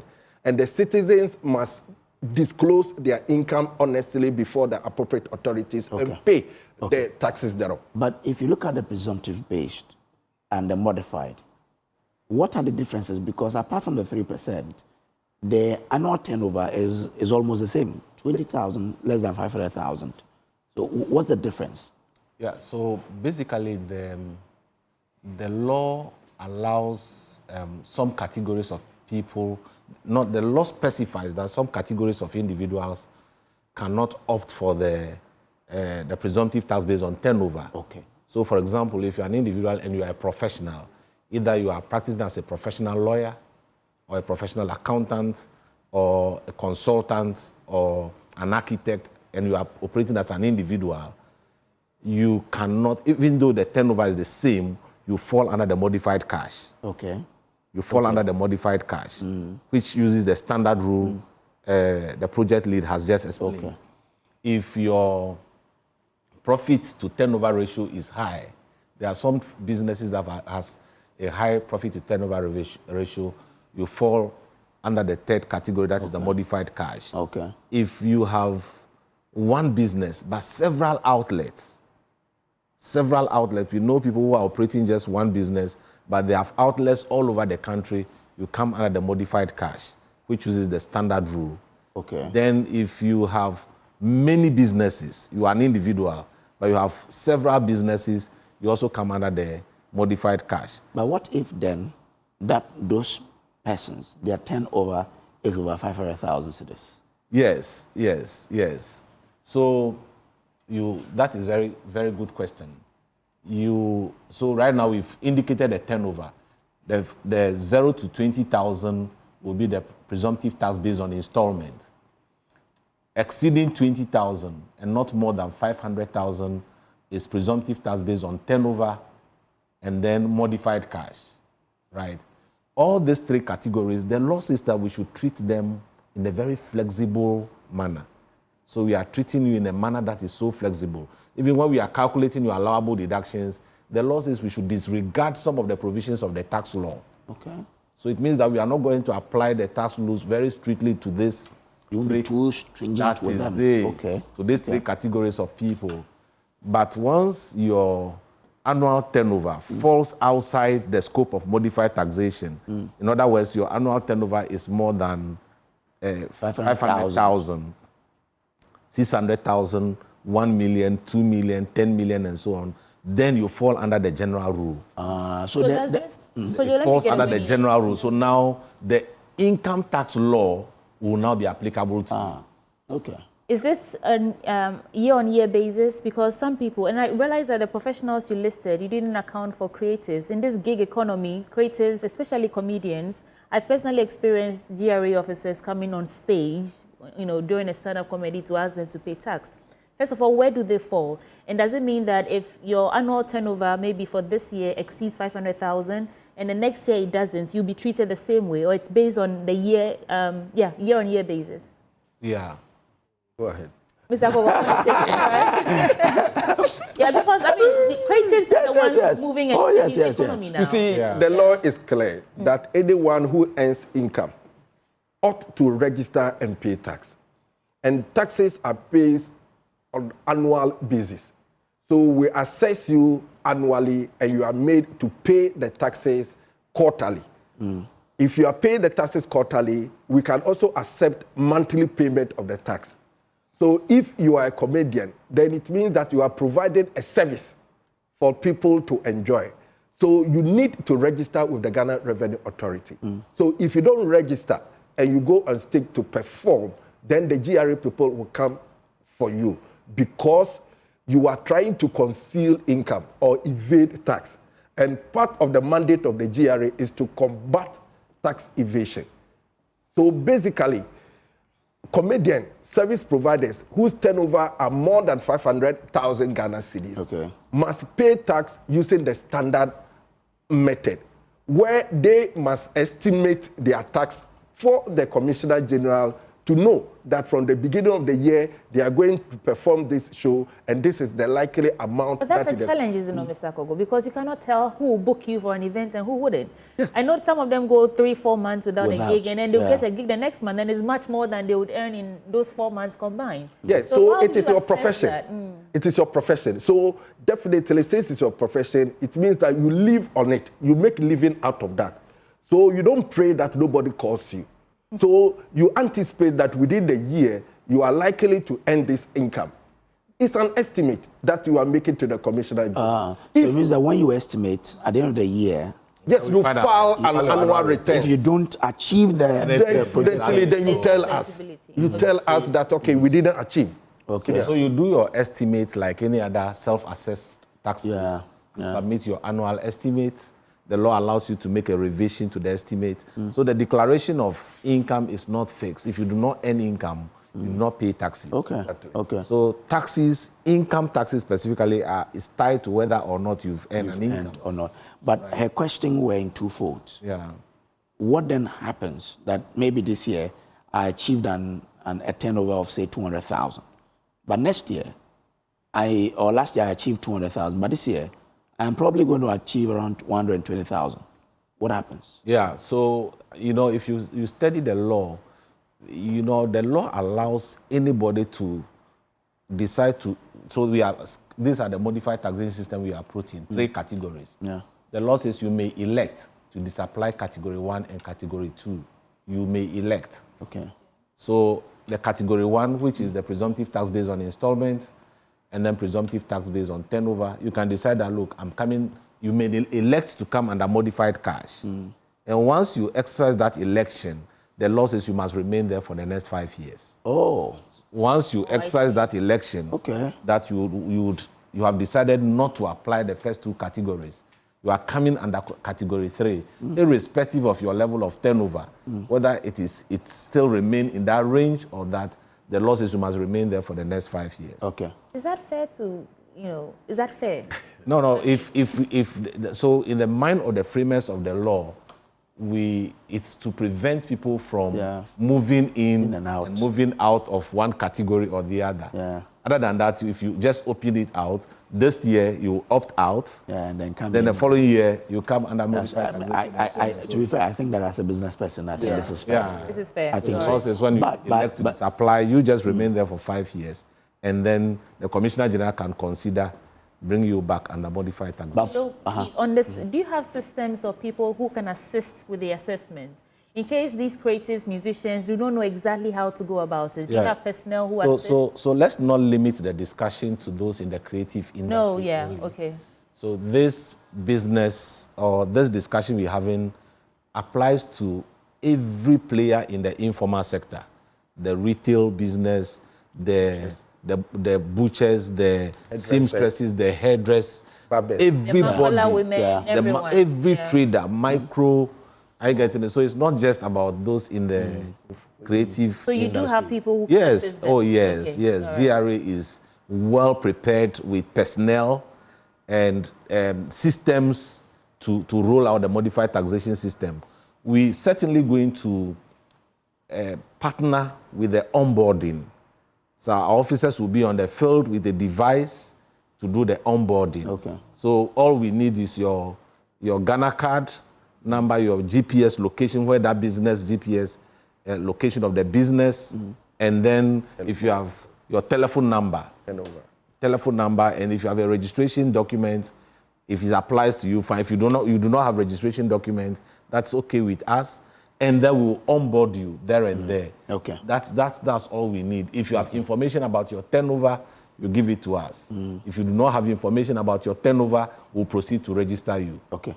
What happens to people who have self-assessed at the beginning of the year and have indicated how much they think they would earn at the end of the year? Are they also to be captured under this, or this is forward-looking, as we say, loss? Like I indicated earlier, this modified taxation regime is following the same regime as self-assessment. Okay. So if when you make an estimate, we'll allow you to make that estimate to apply to you. If you have any revision to make to the estimate, the law still permits you to do a revision, and then at the end of the year, you submit your annual. Okay. So if I've done that at the end of the year, at the beginning of the year, this does not concern me. No.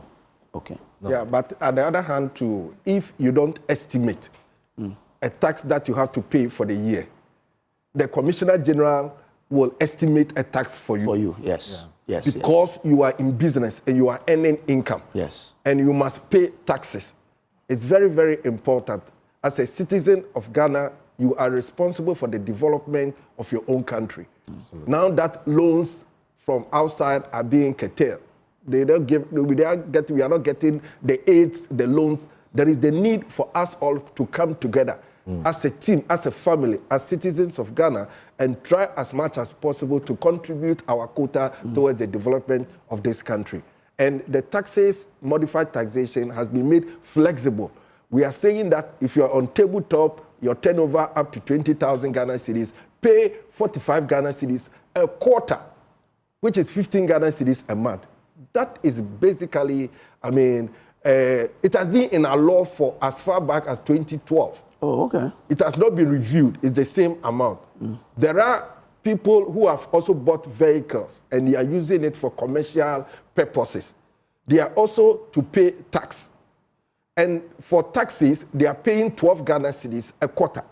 This rate amount or fixed amount has been in the books as far back as 2015, and we have not reviewed it upwards. But now we are giving the opportunity to all those who in that, space to register and pay the taxes that is due them. Okay. If you pay taxes, you see that you sleep well and you don't dream about only if that person will see that, okay, this one was done with my taxes. Yes, I was sleeping well. Yeah, it's always value after for the taxes, money. you have the police people who are protecting you. How do we pay them? It is from your taxes. Yeah, you but have the nurses and the doctors. On a very poor road. If you are driving on the road, because the monies that we are getting as taxes are not enough, we are not being able to fix every country. And we are doing it on face-by-face approach. Okay. So let us all contribute so that at least our roads will be better, our hospital will be good, our schools will be good, our children will get free, SHS, good food to eat. We all love our country, and therefore we want to support the country to grow. And it grows by getting more revenue for the development. So I agree with you, but we can't fund all our developmental projects through taxes. That is true. Of course, we should also look at how the country can generate other means of resources than taxing. Let's talk about the mode of payment. How do you pay these taxes? I know the GRA has this new software or system where you don't have to go to the GRA offices to pay these taxes. Does it apply here as well? Do we have USSD? Yes, so when it comes to tax payment, the government cashier is the Ghana.gov. Okay. Yeah. All right. So Ghana.gov has been able to assist us with a short code. Okay. *22# hash. Okay. *222# hash. And *880# hash for verification. So if you want to pay your tax, you dial *222# hash. You go to select 3, GRA, and you select, domestic tax payment. Okay. Then if you select it, then you generate a tax bill. But this category of taxpayers, we are taking off the generation of tax bill from there. Then they will go straight and pay their taxes. So we are doing, testing of the system to officially bring it on board. If you want to verify, to see whether you are compliant with your tax payment, you can also dial short code *880#. If you dial it, it will tell you, being compliant, select 1. You select it, then it asks you to key in your Ghana card. After keying in your Ghana card, it will determine your status for you, whether you are tax compliant or not tax compliant.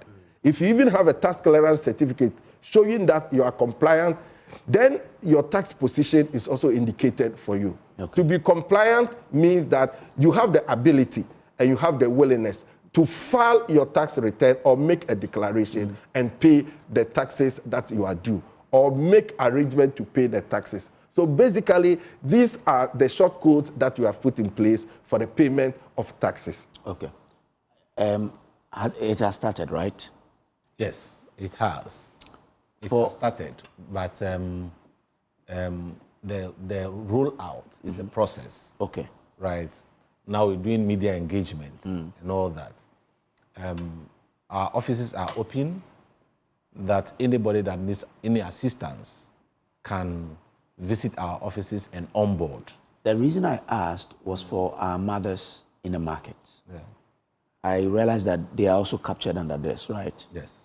Now, they need to be taken through a certain process. So, are they part of this media engagement you're doing, or there's a specialized sensitization that is happening in our markets? We're going to have media engagement with all stakeholders, including GUTA, our Market Women Association, all of them. We're going to have an engagement with them and explain the processes and the registration processes, the onboarding processes. We're going to have that interaction with all of them, like we have started with your platform. Okay. Your media platform is a big one. Yeah. So this is to send a message across that we rolling out the modified taxation system for players in the informal economy. Taxation in the informal economy has become very complex, not only within our country, but globally. I mean, it's a challenge trying to rope in taxpayers from the informal economy. But the system that we are implementing now would be a process to onboard as many informal sectors. There has been concern that our tax base has been too narrow, that we focus only on few persons or individuals to contribute to our national revenue. Yes, to some extent we agree, and we think that this is an opportunity to bring on board players in the informal economy, all players.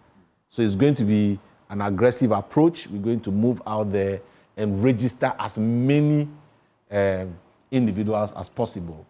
Depending on which category you belong to, we just place you there and then we determine your liabilities. Sounds like very simplified approach. Yeah, but it sounds like voluminous work to engage all the relevant stakeholders, and the rollout started yesterday. Yes. Prior to that, were you doing these engagements? Yes, the Commissioner General is really, really committed. The Commissioner General, Mr. Anthony Akwesi-Sarpong, is absolutely committed in rolling out this modified taxation program. It has, like my brother has said, this whole system has been in our books for some time with the passage of Act 896. That was 1st January 2016. This modified taxation has been on our books but he's taking the bold challenge to roll it out. And rolling it out means that, look, let's make the payments, the filing processes very, very, very seamless and simplified for all categories of taxpayers, including individuals playing in this sector. So moving forward, we'll even be going to do what we call group registration. So, for example, Hairdressers Association will get all of them and do a bulk. Were they paying taxes before, especially the market women? Were they paying anything? Oh, yes, yes. The first category, this is not the first time we're rolling out the first category. Originally, we were calling it tax stamp. So you see our officers on the field and this thing. But at that time, the law did not provide the turnover thresholds. So the turnover threshold were not known. So it was discretionary. It was either large, medium, or small. So people were exercising discretion. Now the law has been very specific on which class of individual should go under category 1. So when your turnover falls below 20,000, we conveniently put you under category 1. That's presumptive taxation based on installment. When your turnover falls above 20,000, but below 500,000, we put you under category 2 and, determine your liabilities. As simple as that. And like I indicated earlier, any person who wants to elect to disapply the first or 2 categories have the option to do so. And when you elect to disapply, then you come under the standard rule. And the standard rule, we use the graduated tax rate as we use for all taxpayers. And that is what applies here. So let's reiterate, in wrapping up, reiterate the importance of this. And if you can sum up what, significant difference this new modified taxation is compared to what we had previously, Mr. Gogo. You have like 1 minute to do that. You can look into your camera. Thank you very much. Simplified or modified taxation is a simplified, flexible, convenient, and easy method of assessing individuals who are into business in Ghana and are earning business income. They must pay tax. Everybody must contribute towards the development of the country. So if you earn income, especially from business, there is the need for you to pay tax. Because even in the Bible, Matthew chapter 22, verse 17 to 21 states, give to Caesar what belongs to Caesar, and to God what belongs to God. So therefore, everybody who earns business income must contribute. Taxation, although it is voluntary, but if you don't pay, we will enforce it from you and ensure that you pay. Can all the saints say amen? Amen. Mr. Ochonyame, you have the final word. Now that my brother has gone biblical, let me also add one scripture in Romans 13:7. It said, if you owe taxes, pay taxes. When you owe revenue, pay your revenue. So these things that we are talking are also scriptural. We want to encourage all our taxpayers in the informal economy that the opportunity has come for them to get on board. Like my colleague rightly indicated, very flexible way of assessing taxpayers. When you belong to the first category, you are paying 25 cedis a quarter, or 35 cedis a quarter, or 45 cedis a quarter. The whole year, if you are paying 25 cedis a quarter, it means that the whole year you are paying what? 100 cedis. All right. I get it. So that day, let's get our persons committed to it. We are ready to give you the needed support. The GRA offices for a successful rollout. Thank you very much, sir, for coming through. So that is Mr. Lawrence Ochonyame. He's Assistant Commissioner and Head of the DTRD Technical Training Unit at GRA. Of course, we also had Mr. Victor Akogo. He's Chief Revenue Officer and Project Lead for the Modified Taxation Project, also at GRA. Thank you, gentlemen, for coming. All right. Now, WECOM Agri-Media and Consultancy has introduced what they call Inspire by WECOM, which is sponsored by New Age Agri Solutions Limited, to revolutionize agricultural learning in Ghana by offering hands-on experiences and strategic capacity building for the youth, professionals, and financial institutions with the goal of strengthening agribusiness financing and boosting the sector's productivity. There's more in this report. Well, we will leave you with the report. Exactly. So let me just give this dedication. It says, to my beloved daddy, Frederick Abeku-Mens, District Manager at Yonkopa Cocoa Company at New Edubiasi. Happy birthday. Thank you for being my rock and guiding light. And this is coming from Adobia Sari, and it's from your first fruit, Alufa Mens. Thank you so much. My name is Sweetie Abochi, and I did this with Samuel Kojo-Brace, and we leave you with this report from the WECOM Inspire event.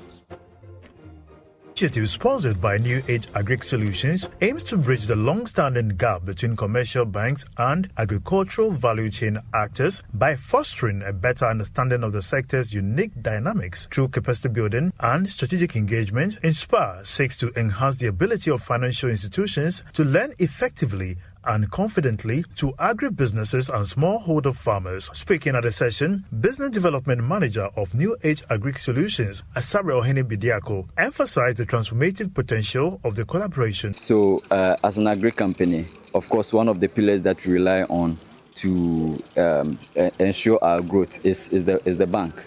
They more or less finance the whole projects that we do. But of course, if the person who is supposed to understand what you do is always sitting in the comfort of his office behind his laptop, they may not necessarily appreciate what is really going on. So GESA DBG decided to bring them to our site to take them through what the process is like. So what we've been doing today is that we have gone through the process that we go through to ensure that rice is processed. So right from when paddy is received, it goes through the process and the rice is milled. We also took the opportunity to take them to some of our production fields. They had the experience, and we also went to our fish production site.